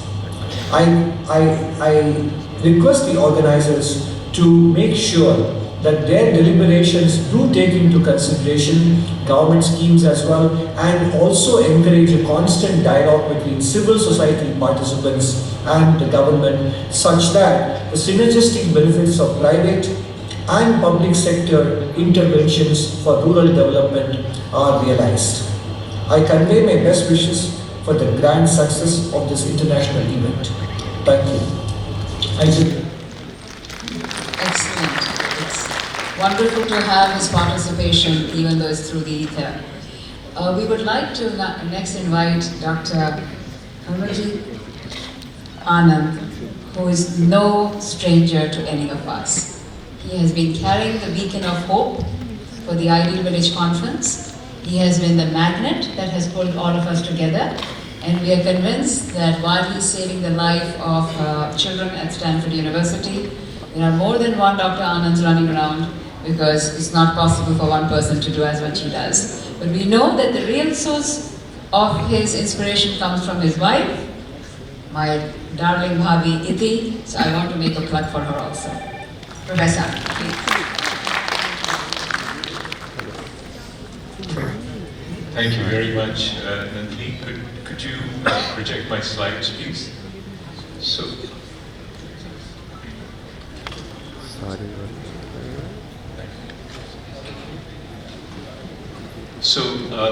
in the next 5 minutes, I just want to give an overview of some of the global development programs at Stanford University to sort of lay the groundwork as to why this Stanford University seemed to provide a fertile soil to launch the Ideal Village program. There are several centers of excellence at Stanford, and those are listed on this slide, basically where for each of the 6 tracks in this conference.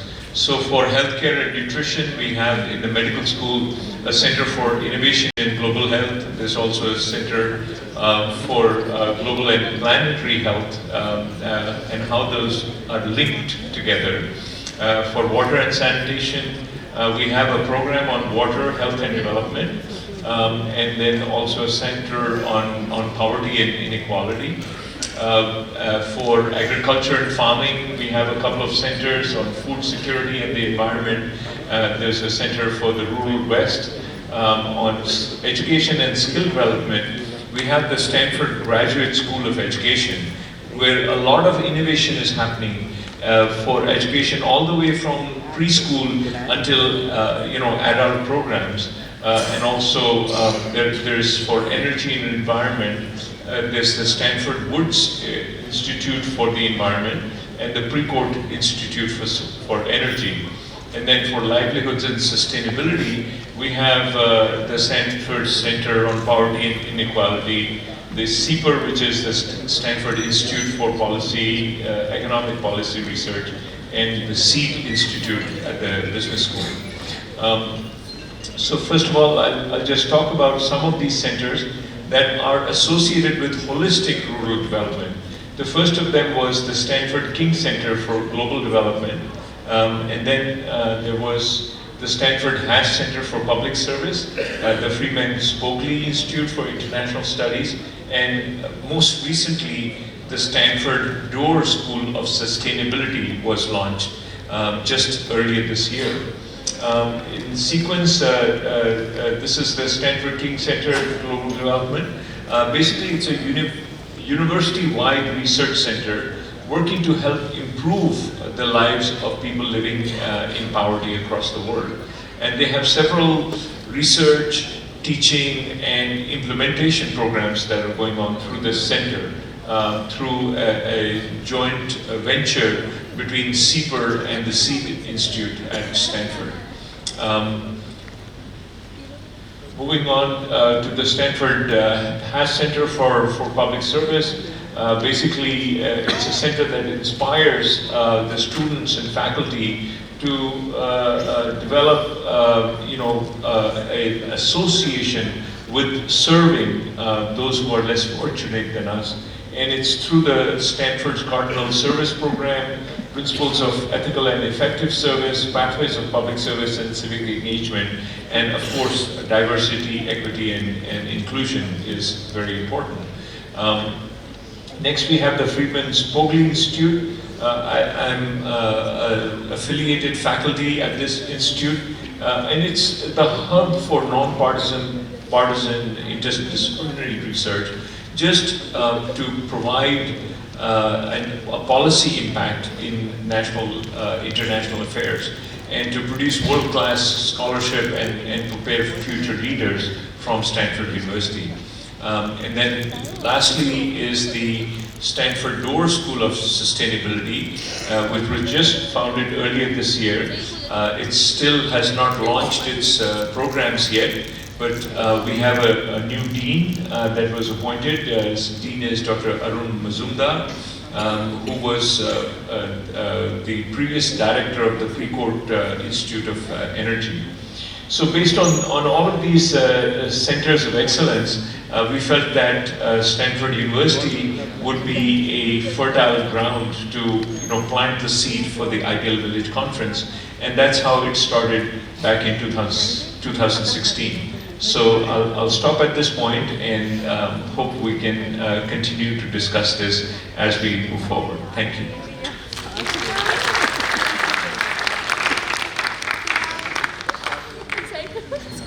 Thank you, Dr. Anand. Truly fertile ground for a lot of entrepreneurial ideas that are germinating to support the Ideal Village concept in many different manifestations. And before I invite our next speaker, I just wanted to say that BHU had an exceptional spirit of entrepreneurship, starting with its very founder. Being a venture capitalist in Silicon Valley, I can tell you we've met many entrepreneurs who have a lot of challenges. But when we read about Madan Mohan Malviya ji and the challenges that he faced in a colonial India and rose above it, it's really very inspiring. On that note, we would like to invite Ms. Arjun. She's the Deputy Director, Gates Foundation Program, Advocacy and Communications, and she will walk us through the role of the Gates Foundation in rural development. Thank you. Obviously, you all know about the Gates Foundation, and we have lots of expectations, so no pressure, Archana. Thank you, ma'am, and no pressure at all. Namaste, distinguished guests, Excellency. It's a great honor and privilege for me to participate on the behalf of the Bill and Melinda Gates Foundation in this spectacular forum. It has been a truly inspiring evening today for me. I've learned so much and I'm definitely leaving back inspired. आज इस मंच पर इस बेहद महत्वपूर्ण आयोजन में आकर सभी के सामने प्रत्यक्ष बोलने का अवसर मिला है। इसके लिए मैं आज के कार्यक्रम के आयोजकों को अपना आभार प्रकट करती हूँ। गेट्स फाउंडेशन में हमारा मानना है कि सबका जीवन एक समान बहुमूल्य होता है। At Gates Foundation, we believe all lives have equal value. In collaboration with partners, we focus on improving the lives of more than 1 billion people in India in addressing challenges related to health, sanitation, access to financial services, agriculture development, and gender equality. All of these resonate in Ideal Village. We realize that the societies and economies are not automatically inclusive, and those who are excluded tend to remain so unless we adopt deliberate tactics to ensure that poor and marginalized aren't left behind. As Mahatma Gandhi said, India's spirit lives in its villages. Today, in this conference, is being held in a state that has the largest proportion of village. It presents an immense possibility and opportunity of village as well as country transformation. This is also the state where the Gates Foundation is fortunate to support government's efforts towards strengthening of health system since December 2012, when we first signed our Memorandum of Cooperation with the state. We started with primary focus on improving public health delivery, but over time, we have also developed partnerships with the Department of Women and Child Development, Drinking Water and Sanitation, Agriculture, Rural Development, and Panchayati Raj. In the context of the theme today, I thought rather than speaking about Gates Foundation, let me just speak about some of the learnings that we're getting from this state and many other states that we work in. First, the very premise of Model Village hinges on empowering grassroots leadership, decentralization of power to local bodies, to drive effective implementation of government's development and welfare policies. While top-down policy interventions are critical to drive the overall vision of development, we need to also focus on addressing unit-level opportunities. Over the last decade, very progressive shifts have been made towards localization. The Ministry of Panchayati Raj revised its rural area development plan formulation and implementation to improve ease of living in rural areas through better quality of life services, facilities and infrastructure. GPDP or Gram Panchayat Development Plan in the last 5 years has become a very critical tool, planning tool, bringing spatial and integrated dimensions. Further, whole of government approach through the convergence of resources and increased devolution of power as well as finance through the Finance Commission is giving more power of implementation to local plans. This integrated approach to simultaneously achieve the goals of growth, welfare, equity and community participation is essential for the development of local ownership. We are working with the Ministry of Panchayati Raj in the state of UP, where Gram Pradhans and Sahayaks are being sensitized on health and nutrition programs. Sahayaks have been provided an app that maps more than 65 sponsored schemes so that they have the tools and knowledge to decide how the funds can benefit and can be utilized to improve conditions within villages. Second, I would say economic power and empowerment must be inclusive, sustainable and sensitive not only to its environment but to the people as well. The government's focus towards women-led development as a key driver for India's economic development has been emphasized by our Honorable Prime Minister on many occasions. The idea that economically and socially empowered women are essential to realization of India's vision at 100 is reflected in many government policy decisions. With over 80 million women mobilized in 7.5 million SHGs, which also the Honorable Minister of Agriculture spoke about, are further federated in about 3.5 lakh village organizations, 32,000 cluster level federations. It is the largest community engagement program. In a pilot, which is about 30 CLFs, they've helped about 50% of SHG's women to diversify livestock and horticulture. NRLM has a goal of creating at least 1/3 of the total CLFs, which is about 10,000, to actually work on a model which empowers more and more women. Further, leveraging private partnerships, many private sector partners are here today, is crucial for capacity and skill development in providing producer groups as well as farmer producer organizations a market for their produce. In the two states, SRLM have set up about 60,000 bank sakhis as well as bank correspondents with training and appropriate communication material. The bank sakhis have actually sold insurance, which is life insurance as well as accident insurance of more than 10 million rupees. We are working and partnering with NRLM as well as SRLMs in helping scale up the CLFs, the bank sakhis, the agri-entrepreneurs, leveraging private sector partnerships to transform the economy of rural India and bring millions out of poverty. Third, India is a young nation.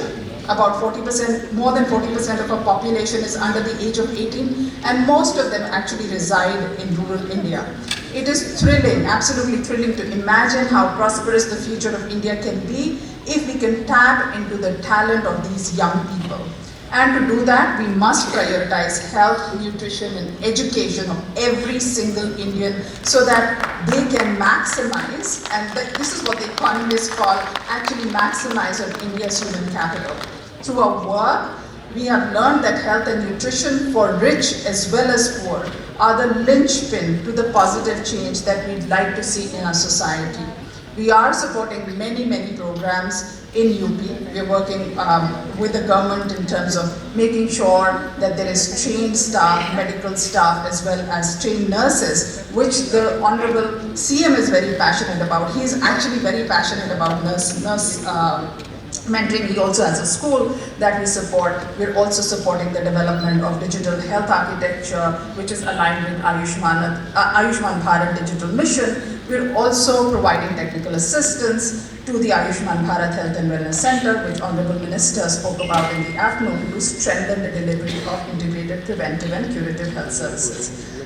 Fourth, I would say, and many of very esteemed and very smart intellectual people and who understand this, the fourth point that I like to make, which is around harnessing the power of technology and innovations. India has an amazing and demonstrated capacity in biotechnology with some of the world's most talented scientists and entrepreneurs developing and producing high quality drugs, vaccines, medical services that meet the stringent regulatory standards of WHO. Our foundation is actually very proud to have supported many indigenous vaccine manufactured in India, including Serum's Covishield that saved many lives in India, but also their vaccines are saving lives of millions of people around the world. Further, somebody also spoke about it. Digital financial inclusion is absolutely, India has made significant headway there. UPI is actually doing more than 6 billion transactions in a month. CoWIN digital platform helped the country deliver and digitally certify more than 2 billion COVID vaccines in the country. It's amazing. I took my third booster in UK and they gave me a card, a slip. And that's something that I've lost. And now my company wants me to actually produce a certificate to get into the office. Do I have a booster? And I've lost that card. If it was digital like it was in India, I would have still maintained that card. So I'm going to get my fourth booster, a fourth shot, so that I can get my digital certificate. And our co-chair Bill Gates often says that our focus on India is primarily driven by conviction that India has deep understanding of challenges. We have great capacity to solve them as well.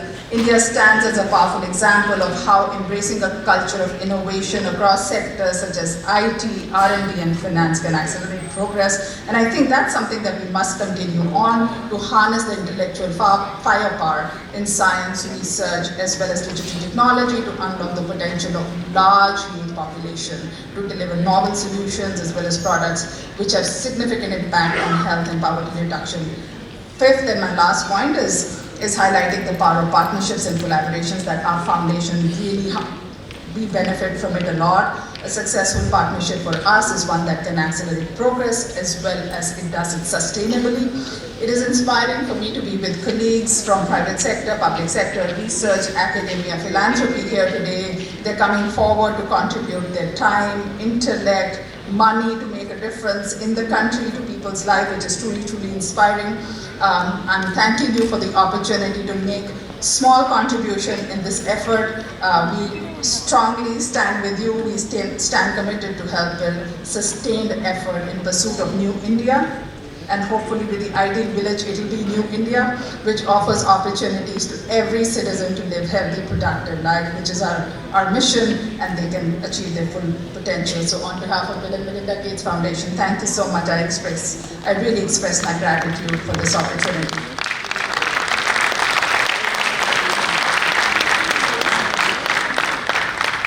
Archana, we love your spirit. We vehemently agree with you on all 5 points. We need a large spectrum, we need the youth, we need women, we need technology, we need private-public academic partnership, and of course digitalization. And as you absolutely said, totally resonate with what you said, we have an exceptional audience. Our audience are people who have built businesses, they have created universities, they have brought spirituality to the realm of our lives so that we would have the firepower. So we have an outstanding array of audience, and that makes for a combustible engine for this conversation to go forward. I would like to thank Archana not only for that fabulous sharing of her ideas, but also for being a platinum sponsor for the Ideal Village Conference. Please give her a very big support.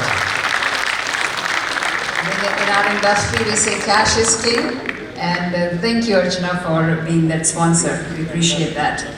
Our next speaker is somebody you have seen earlier. Dr. Anand is going to stand in for Dr. Sundar Kamath. And he is going to give an update on the Ideal Village projects because Dr. Sundar Kamath and Dr. Anand work very, very closely together.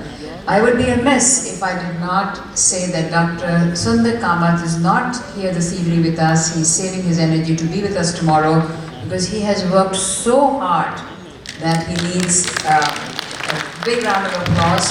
And he's the CTO of Sangeeta in San Jose, and he is absolutely passionately dedicated to the cause, just like Dr. Anand. Thank you, Dr. Anand, for standing in. Thank you.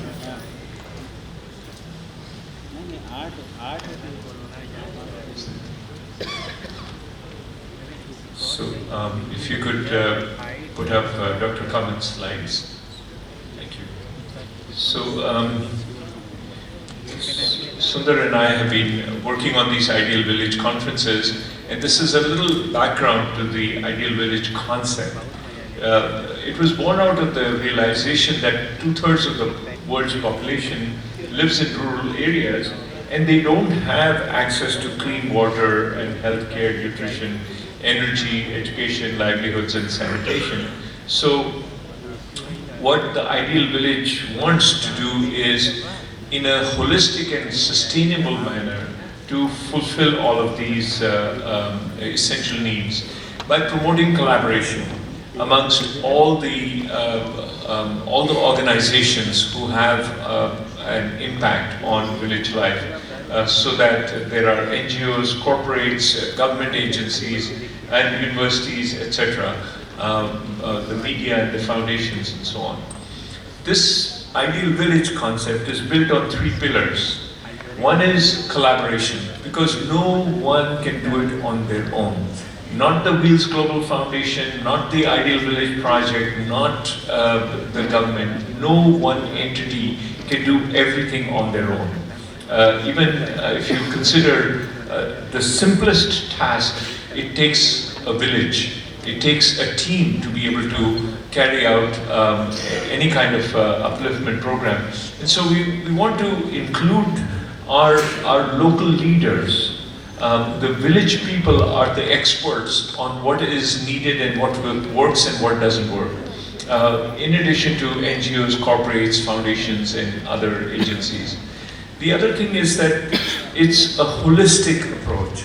You can't do one piecemeal thing and expect a sustained change in the lives of villagers. And then the third pillar is the sustainability. Not only for the programs, but also the environment, the cultural empowerment of women and families, natural, biodegradable approaches to organic farming and things like that. So these are the 3 pillars of the Ideal Village Conference. And this has been amply explored in the previous Ideal Village conferences, as well as the webinar series hosted by the Wheels Global Foundation. So here is just an overview. The first Ideal Village conference was in 2016, and that focus was innovations for the Ideal Village. The next conference focused on collaborations. The third conference focused on empowerment of women. Fourth one was on corporate social responsibility, and the fifth one was then on sustainability and the pandemic. And last year we talked about the post-pandemic normal, talking about. Through these conferences, there have been 2,400 participants. We have more than 600 talks, 600 topics that have been covered. And many companies and non-profits have participated in this. And when these conferences were held at Stanford, you can see there was every seat was filled, and there was not even standing room in the back of the hall. So these have been very well received. Here are all the organizations along the 6 tracks that we have. Many universities, non-profits. The Bill and Melinda Gates Foundation was, very much a partner even from the first conference that we had in 2016. For education, we've had Ekal Vidyalaya, Khan Academy, Pratham, many other foundations participating. Energy, connectivity, livelihoods, there have been a number of companies and NGOs that have focused on these areas. So some of our partner NGOs in this Ideal Village collaboration model are dealing with rural healthcare, maternal and infant health, nutrition, congenital heart defects, startup innovations, CSR, rural education and livelihoods. First and foremost, I would encourage you to visit one of the exhibition stalls, which is for the Annapurna Trust, where they have launched this morning breakfast program and currently are feeding 1 million children. They have served millions, tens of millions of meals just in the last 5-6 years in 11,000 schools spread across 23 states and 4 union territories. And they deliver this service with a minimal cost of just 250 rupees per month can cover one child's breakfast. And and that translates into massive improvements in attendance and their cognitive development and things like that. They've also created a SciShow, which is a nutritional supplement, using latest scientific data and with dietitians and mothers and a number of people involved. And they are distributing this SciShow to, in all of the Annapurna schools and things like that. They've now recently started a manufacturing facility for SciShow, which, when it is completed, will be able to produce 750 tons of this nutritional supplement, which is specifically designed for either pregnant mothers or toddlers, infants and toddlers, and then for school-going children. There are 3 different types of these nutrient programs. And this facility will be able to support nutrition for up to 10 million children, just this one facility. And as you can see, they're spread all across the country, partnering with multiple governments, state governments. The next program is the Maternal and Child Health Program, where these are outreach programs that have screened 137,000 children in 1,000 plus schools and Anganwadis. They've screened about 70,000 mothers for various nutritional deficiencies and things like that. Very, very important data is available through all of these programs that are being run. There is, of course, the network of child heart centers across the country. This is the largest congenital heart program in the world, where they have performed 23,000 procedures, surgeries or cath interventions in the last 5-6 years, almost 200,000 consultations, and not only from every state in India, but also 17 countries, other low-income countries, have had children treated in these centers. There's a very large educational program which is focusing on, which is launched through 24 district campuses.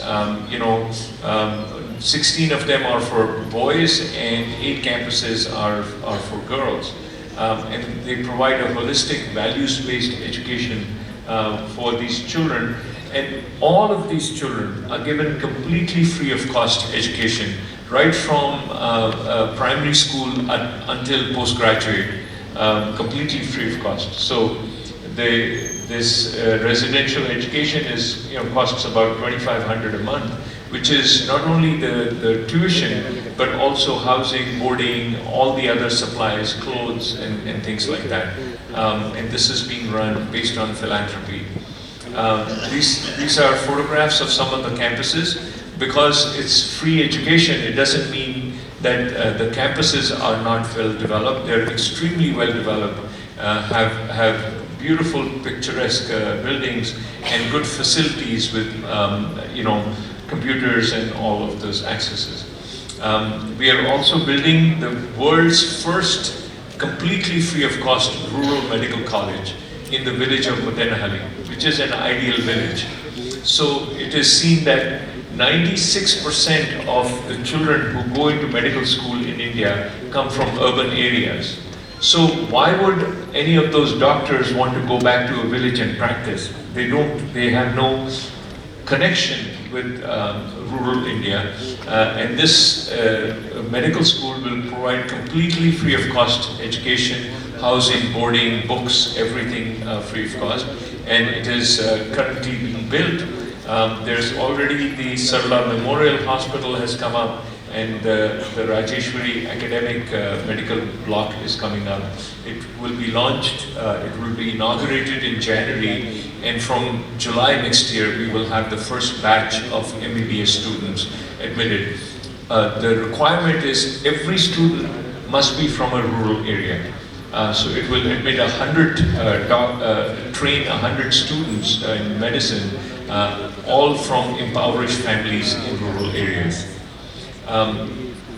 There is also our associate, which is called the Sri Sai Healing Trust, and they have healthcare clinics and mobile vans benefiting more than 400 villages across 6 different states. They also have adopted 200 government schools in 10 states with an outreach of more than 15,000 students every year. They're doing these are mostly located in Maharashtra, Andhra Pradesh, Karnataka, and Tamil Nadu, but we are looking to expand this program in Uttar Pradesh as well.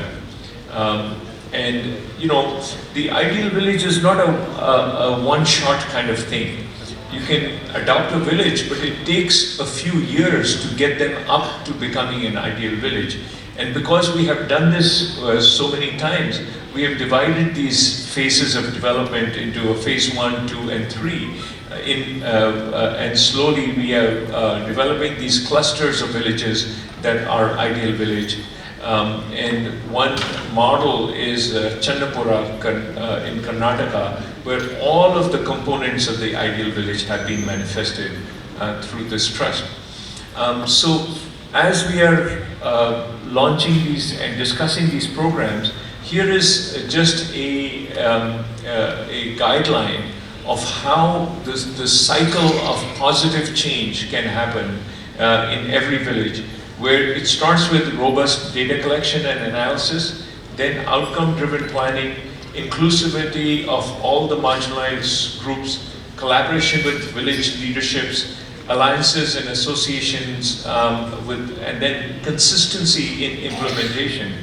Ideal village should not get a bad name just because we didn't do a good enough job in some village or the other.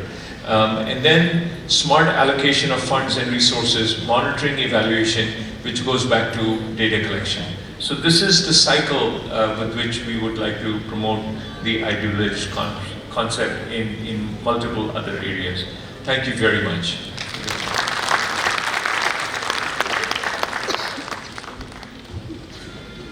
Thank you, Dr. Anand. You never fail to be inspiring. Thank you so much.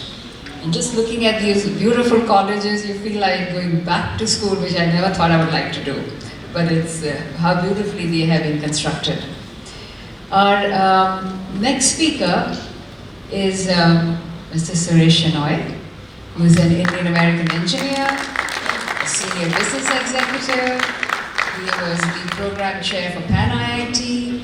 He's the engine behind the wheels, and he has done an amazing job bringing us all together. And you know, over this time that we work together, we really become like a family. And what I love about Mr. Suresh Shenoy, at the risk of embarrassing him, he really looks at this as a movement. So the ups and downs, he takes them in his stride, and he makes everybody feel very good about it, because he believes ultimately we'll all come out as winners. So please give a big applause to Mr. Suresh Shenoy.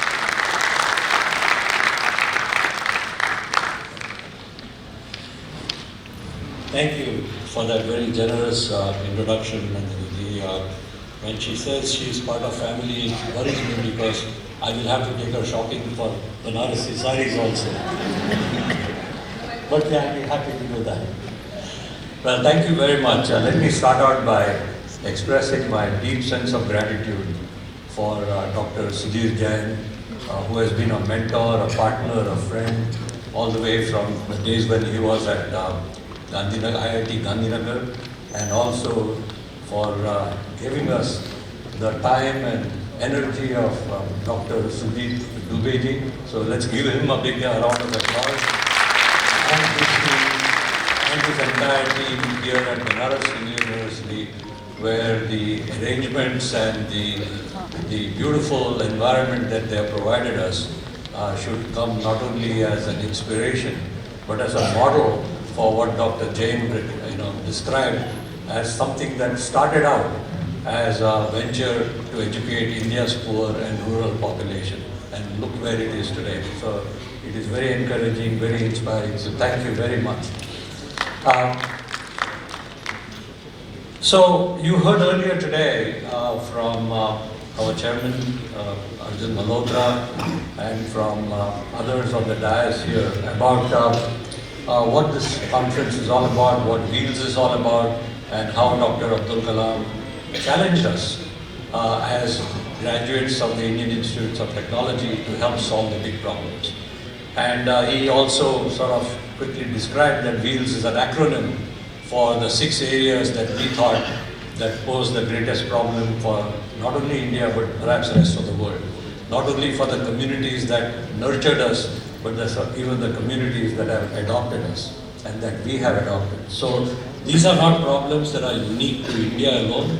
These are problems that even the United States has, as was evident in what Sundar and Dr. Anand have talked about, rural shows and others doing work in rural parts of America. So this is a universal problem, and it's a big community, and we are very pleased that we are able to do our little bit. And as engineers, we adopted the tagline, technology-enabled philanthropy. And let me explain that a little bit and then give you some specific examples of what we mean by technology-enabled philanthropy.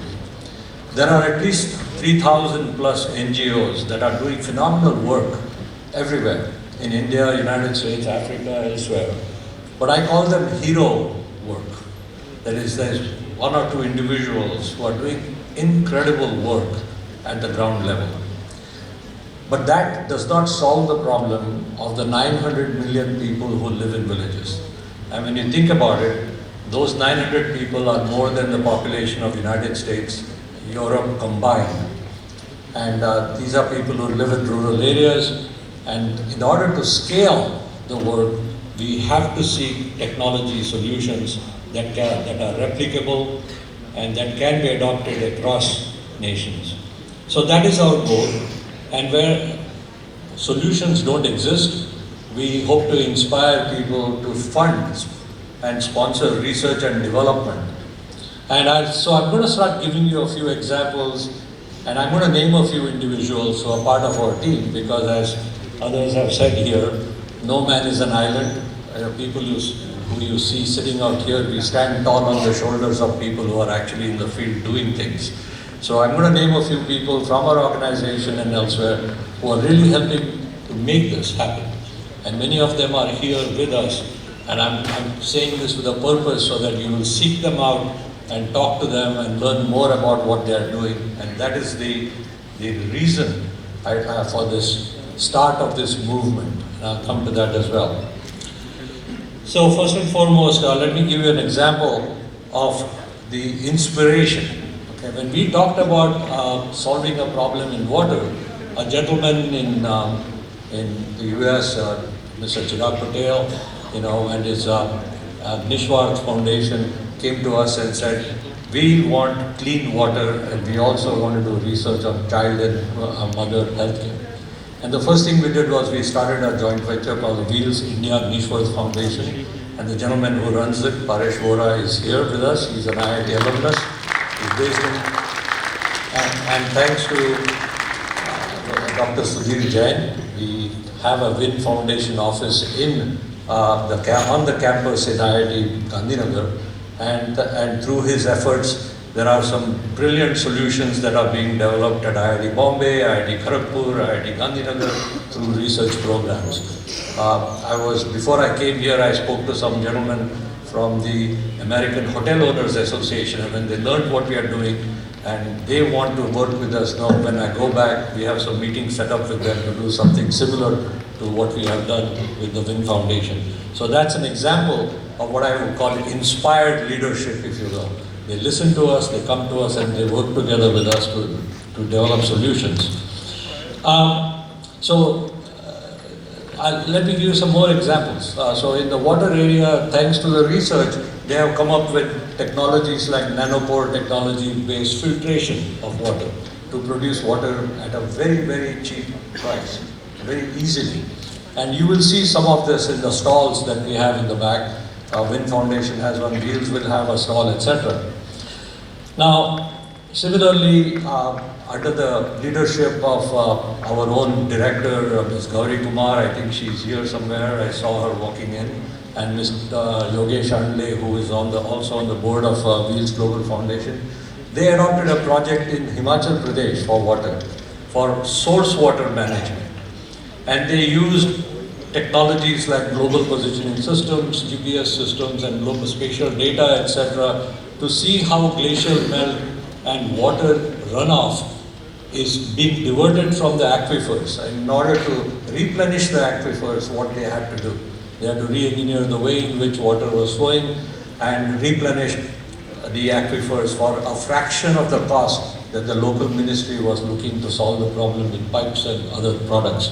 So they built a portal where all these disparate organizations, government, NGOs, IITs, IIT Roorkee was very much a part of it, where they took all these spatial data, analyzed it to see what the topology looks like and how the water can be conserved. So there's a classic example where academia, NGOs and government came to collaborate, and a portal was built so that the information was shared amongst everyone at all times in real time.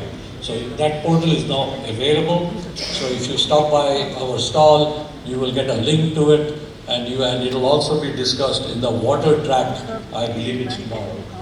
So that's the kind of collaboration that can help solve these big problems for a fraction of the cost. And that's the exciting part. It's really cheap. In healthcare, we have amongst us a very prominent cardiologist, Dr. Raj Shah. He's sitting here. Dr. Raj Shah is a pioneer. He introduced telemedicine in America at all the Walmarts many years ago. And he came to us and he expressed his dream of having 10,000 telemedicine operations here in rural India in the next 5 years. And that takes money, and it takes talent, and it takes time to develop. And during COVID, he worked together with his team from the Health Council within Wales, where he has about 40 or 50 doctors from all over the world, and not only helped to implement 320 telemedicine operations and treating more than 30,000 or 40,000 patients, but also participated in helping to formulate policies and procedures that were barriers for sending oxygen concentrators, etc., to India from wherever. And there were people like Bindu Kansupada, who's been working on mental health, Mr. Kishan Goenka, who was the president of the Rotary Club in Delhi, who was working with us in figuring out how to get the oxygen concentrators deployed in the field. So that's again a classic example of where technology has helped. Now here's another very small anecdote. A lot of companies in India said, why can't we manufacture our own oxygen concentrators? Why do we have to import it from the United States or Germany or whatever? And when we did our research, we found that the person who wrote the handbook on how oxygen concentrators are to be made happened to be a graduate of IIT Bombay, 1971 batch. Okay? Dr. Ramji Gurgati.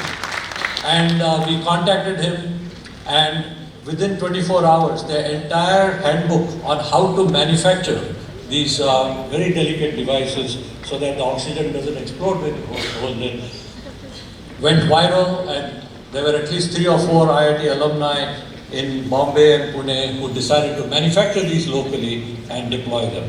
So our strength as engineers and as alumni of Stanford and MIT and other places is the network. And we are so pleased that, Banaras is a part of it as well. Our network, we can connect the dots and we can find pockets of expertise for any problem in the world. We can solve it. And I can give you numerous examples. Let me come to energy. Once again, under the leadership of a colleague of ours, Indrajit Chatterjee, who is unable to join us and hopefully watching us on YouTube, he's pulled together a very active council and found people with expertise in specific areas. So there's a gentleman by the name of Malhotra, who's going to be chairing our energy vertical here, and you'll be hearing from her talking about battery technology, which is very critical for solar energy collection and distribution. And the key speaker will be Mr. Solanki, who also happens to be a graduate of IIT Bombay, and he's going to be talking about how his solar bus, he's hoping to sort of introduce solar energy into rural areas. Again, we also have people like Patanjali who works with how to use and apply solar technology to drying fruits and vegetables to increase the lifespan from production to distribution and consumption. A huge problem because 60% of India's produce is lost in the supply chain. So small things like this, where you can dry the vegetables or dry the fruits and make it available to restaurants and pizza parlors and so on, can save 30, 40, 50% of that wastage that can be used very productively and create jobs in the process. And she does that with solar energy and robotics as an example. Let's talk about education. We have amongst us here today Dr. Kanwaljeet from IIT Bombay. He has developed a technique to take any product that you have, education product, any curriculum, and translate it into 23 or 26 languages that are pertinent to the villages and India. He has also developed an entire coursework for digital education, and I believe it's free of cost, although the proctored exams cost some money, and even that, Wheels has agreed to sort of pay for some of that. So in the education space, we are also working with our partners like Sobus. I think Digvijay is here, he's the president of Wheels and of Sobus. And just last weekend, he organized one of the most memorable meetings in a place called Pandharpur, which many of you who are familiar is one of the holiest places in India. And it was amazing to see more than 2,000 students assembled with their ideas, with their own ideas on how technology can help their lives. And one of the things that we talked about was people in this room and people in this university and people even in the Sri Vittal Engineering and Research Institute represent less than 1% of the youth in this India. And anybody who goes to college must have a mindset that they are not necessarily just job seekers but also job creators. So entrepreneurship becomes a very important part of education. So may I call you Sunny? I'm not used to calling him Dr. Kanwaljeet Singh. We call him Sunny. So Sunny, as Sunny just mentioned, entrepreneurship is very, very important to scale philanthropy as well. And without that, it is not possible to sort of mobilize the skills, etc., that are required to deploy technology. And there's one other initiative within the IIT ecosystem, which is chaired by Mr. Ashank Desai, who is a very well-known entrepreneur. He chairs an organization called PARFI, Pan IIT Reach for India, and they have a model development in Jharkhand, in Jharkhand, where they train people for specific jobs such as nursing, etc., and their representative is also here and will have a stall. So please stop by and see what they do. Highly replicable model for skills development. You mentioned ACLE. Same thing. ACLE, we met with Mr. Chavan, who is the founder of ACLE, one day over lunch, and we said, what keeps you up at night? And he said, when I go from one village to the next, they speak a different language. So we work with Dr. Mangalacharan and tried to sort of implement his spoken tutorials and cheap laptops to launch what they now call the Second Chance program. And they also, that was at Pratham, I'm sorry, that was at Pratham. But Ekal Vidyalaya started Ekal on wheels, where we are taking computers from village to village. Yes, Mr. Goyal is here. I don't know if he's... Yeah, so he will be speaking about Ekal and their work, how they do things. Now, in the livelihoods area, I can give you some specific examples.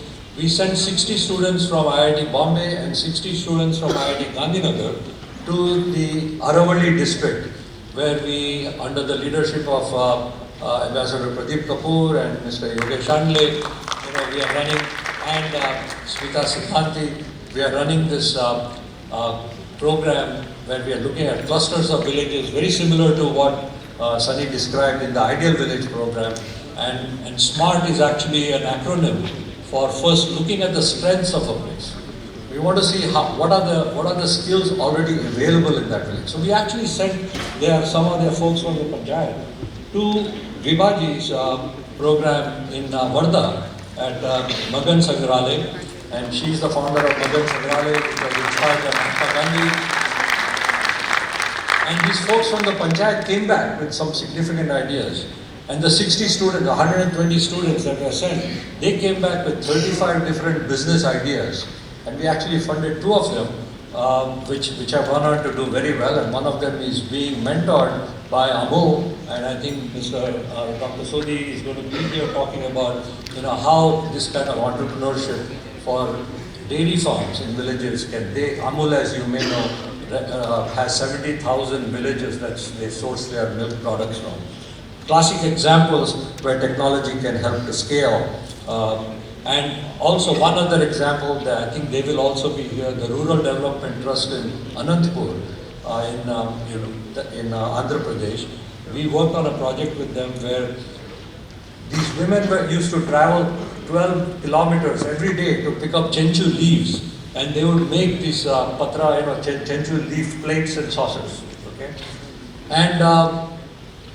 and we said let's help them out. So we bought them a truck, not rocket science, just a truck. Okay, and called it RDT on wheels. And we got a driver, so they don't have to walk. The truck goes and picks up the leaves and brings it back. We built a shelter, we gave them equipment, and their productivity went up by 50 or 70%. And it created 24, and the whole system ownership is with the ladies who run it. There are 24 women who run it. So it creates jobs, it creates entrepreneurship. And about 2 or 3 months ago, I went to a store in Washington, DC, an Indian store, and they were selling these chenchu plates there for $9.99 for 10 of them. And people were just buying them.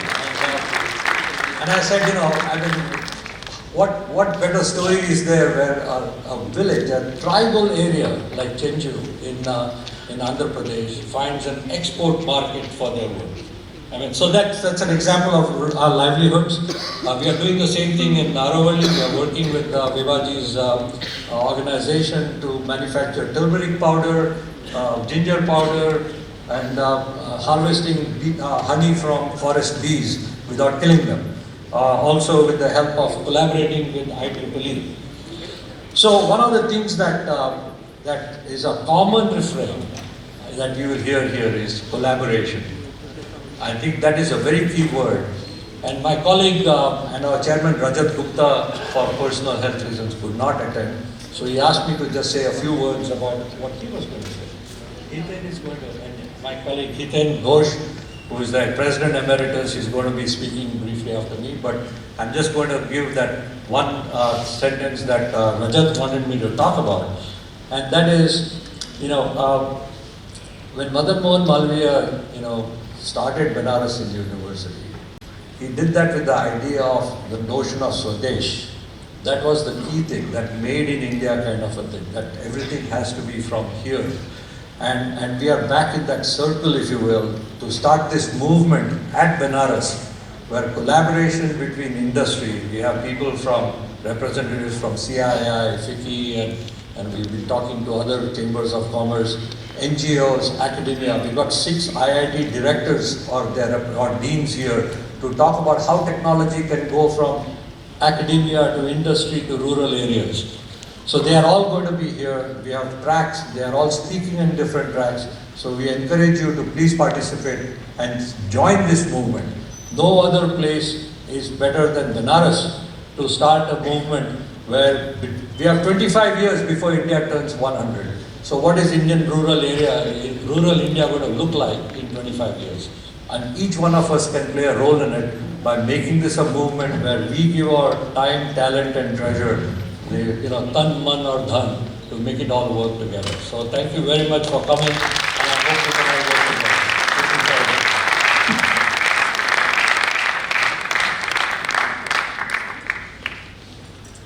I think Suresh just won himself a new title, fundraising, getting people motivated. So absolutely right. It's about networking, and since we are on the university campus, it's about mentoring. And I think what is so wonderful is that tomorrow when we all come together for the tracks, and it's going to be a spectrum of different colors, we'll have concurrent sessions and we'll have plenary sessions, and we're hoping that we'll all learn from each other, so that as you were mentioning, Suresh, that in 25 years when we look back, we can say that this movement really made a difference. And on the note of mentoring, I just wanted to acknowledge that Arjun has been my mentor for many years, and he's been a fabulous mentor. And then we have another mentor in the audience. We have Ananad, who has also joined the Parafi movement, and he's been mentoring Anand Mahindra, so not a bad mentee, not a bad mentor duo. And then we have a whole host of other people out here who have done a terrific job, and I'd also like to acknowledge once again Sujit Dubey. You have mentored us with such a grace and charm that you took all the issues that had to be dealt with. So thank you, Sujit Dubey. Big thank you.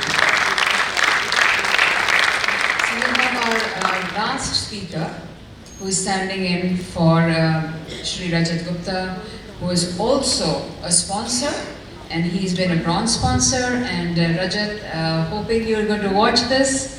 Big thank you to you for sponsoring, and also big thank you to you for being the glue that you have brought so many institutions together in your journey. We're all very proud of what you have done as an Indian American. You've broken so many ceilings, glass ceilings, and we really appreciate that. And the next speaker is somebody that we endearingly call Hitenda. He's been very passionate, very, very passionate.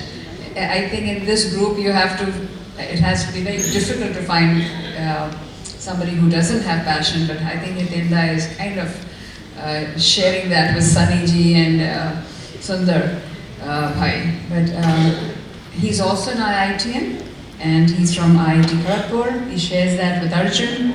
And I have to say one thing, being a UPite, I'm so glad that, I'm sorry Arjun, this did not take place at IIT Kharagpur, but it took place at IM-BHU. So I'm very happy about that. And he's the co-founder for Pan IIT Alumni, and he's going to stand in and tell us what the focus is, vision for rural transformation. Thank you.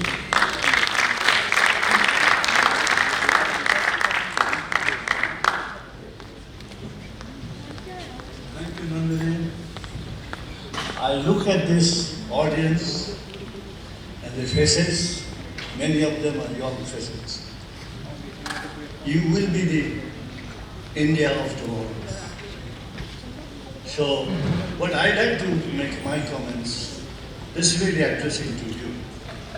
And why it is not just the technical thing that we talk about, what it talks about, your heart, the passion that you carry forward, which will make this movement we are talking about a success or a failure.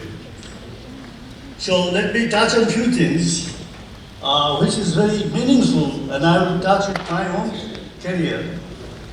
How the words that we hear and how to translate in your own personal life. For 4 years, 1954 to 1958, I passed through a portal of IIT Kanpur, written on the top, in the service of the nation. Frankly, I did not completely fathom how to do that service of the nation and what this means. Till, as you heard, President Abdul Kalam gave a clarion call to us and kind of connected the idea. So let me touch on what is the connection between WILS India, WILS Global Foundation and BHU. I was as a part of NIT alumni going around and trying to encourage for the alumni, each of the director, to be center of excellence in one subject.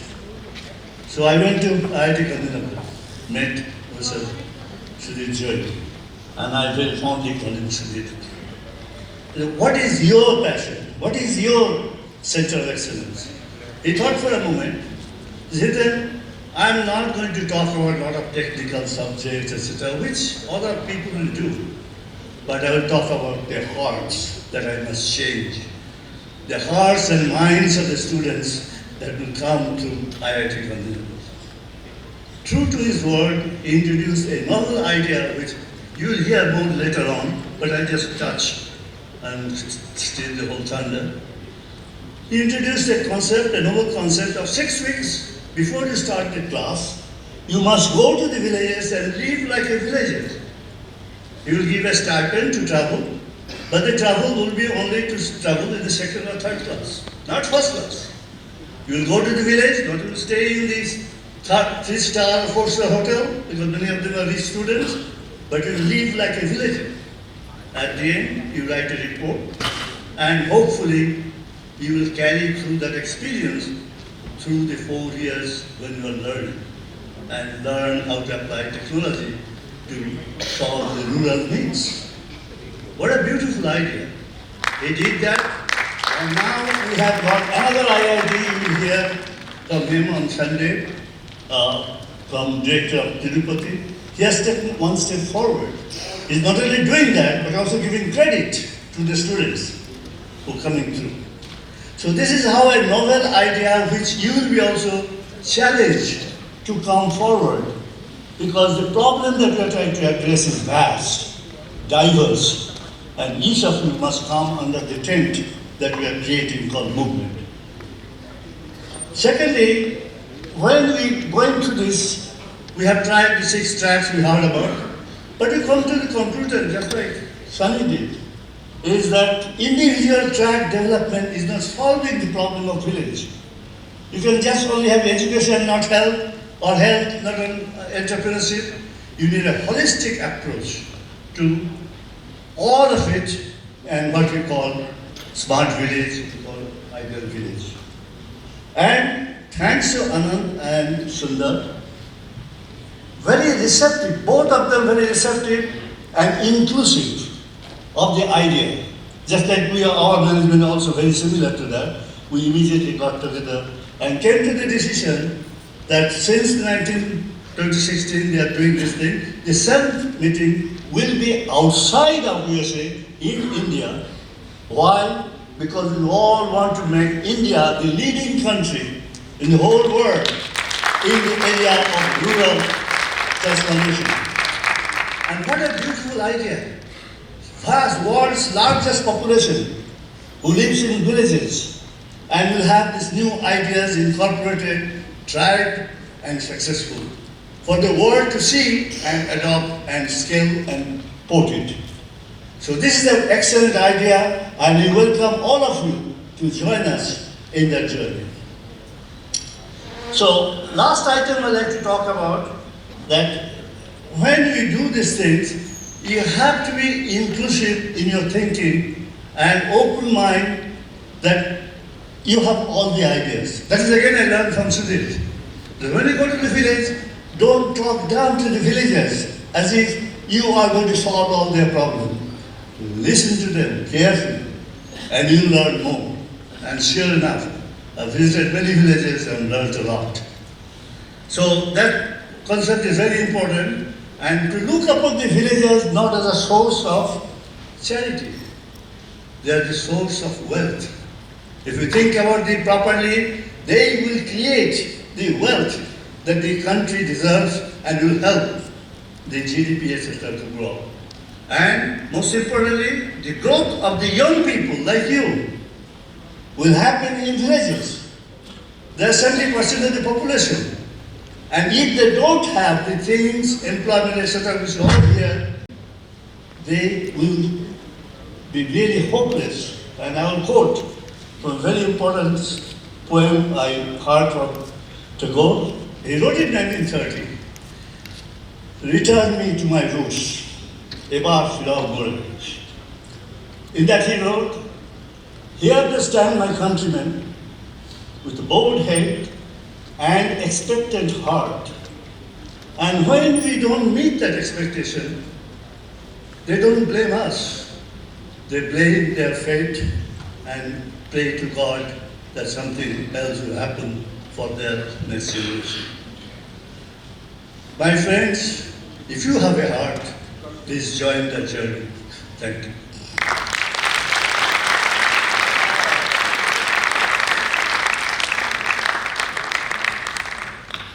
Always takes a Bengali to move our heart. That was beautiful. And you know, as a UPite, you cannot end the event unless I share with you.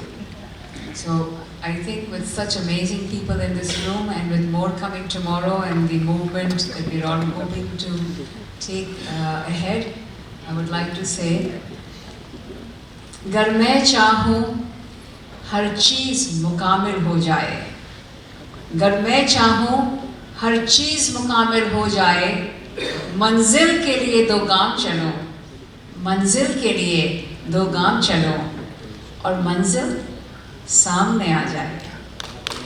So I'm hoping that all of us will have our manzil of this movement being very successful.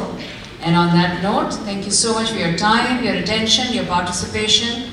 And we would like to felicitate the speakers, so I'm going to give the mementos to them. I've been told that Dr. Anand already has one, so he will not get it this time. We're being frugal because this is an ideal village conference.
I think on popular demand, he will get the Kashi Mahal Vidyalayas that we do.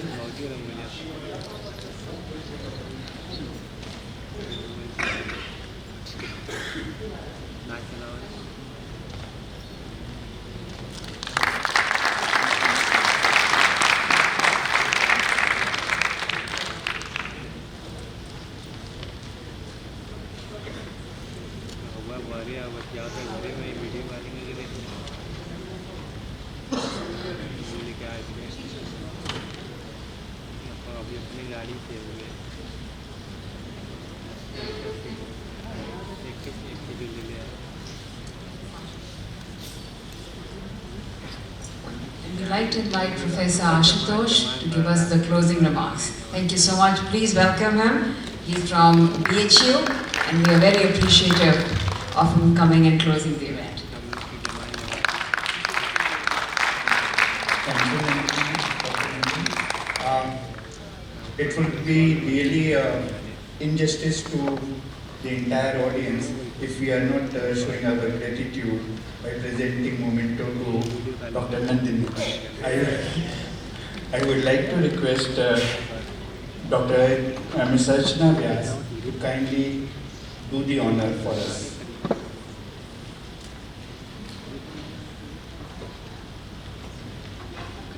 Ma'am, front.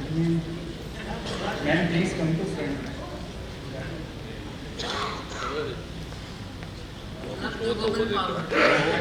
पिला दिया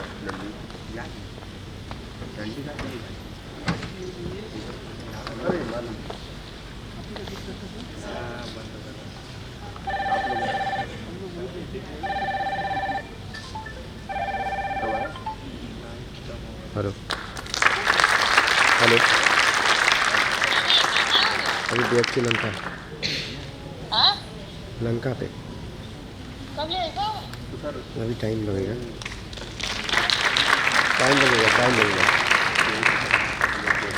खाना खा कर आएंगे वो वहाँ पे है ना party. Thank you ma'am for doing this. मुझे पता नहीं अरे 12 बजे नहीं अब आ रहे हैं 10-15 बजे से निकल जाएंगे। Request dignitaries on the dais and our directors, Professor S.K. and I request our Dean, Sir, Professor H.P. Mathur, to please come on dais and join to release the souvenir of the program. Sir, please, I request the dignitaries on the dais to do the honor. Volunteers, please bring this souvenir.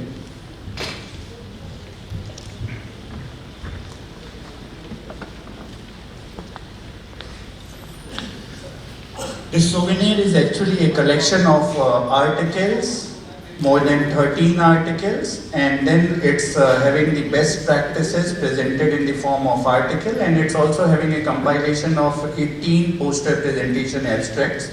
We are really thankful to our different sponsors who are a great help in doing the entire event a successful event.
Thank you all of you. Thank you all of you. And with this release of souvenir, I would like to invite all the participant dignitaries to join us in our conference dinner in the lawn itself. Thanks again.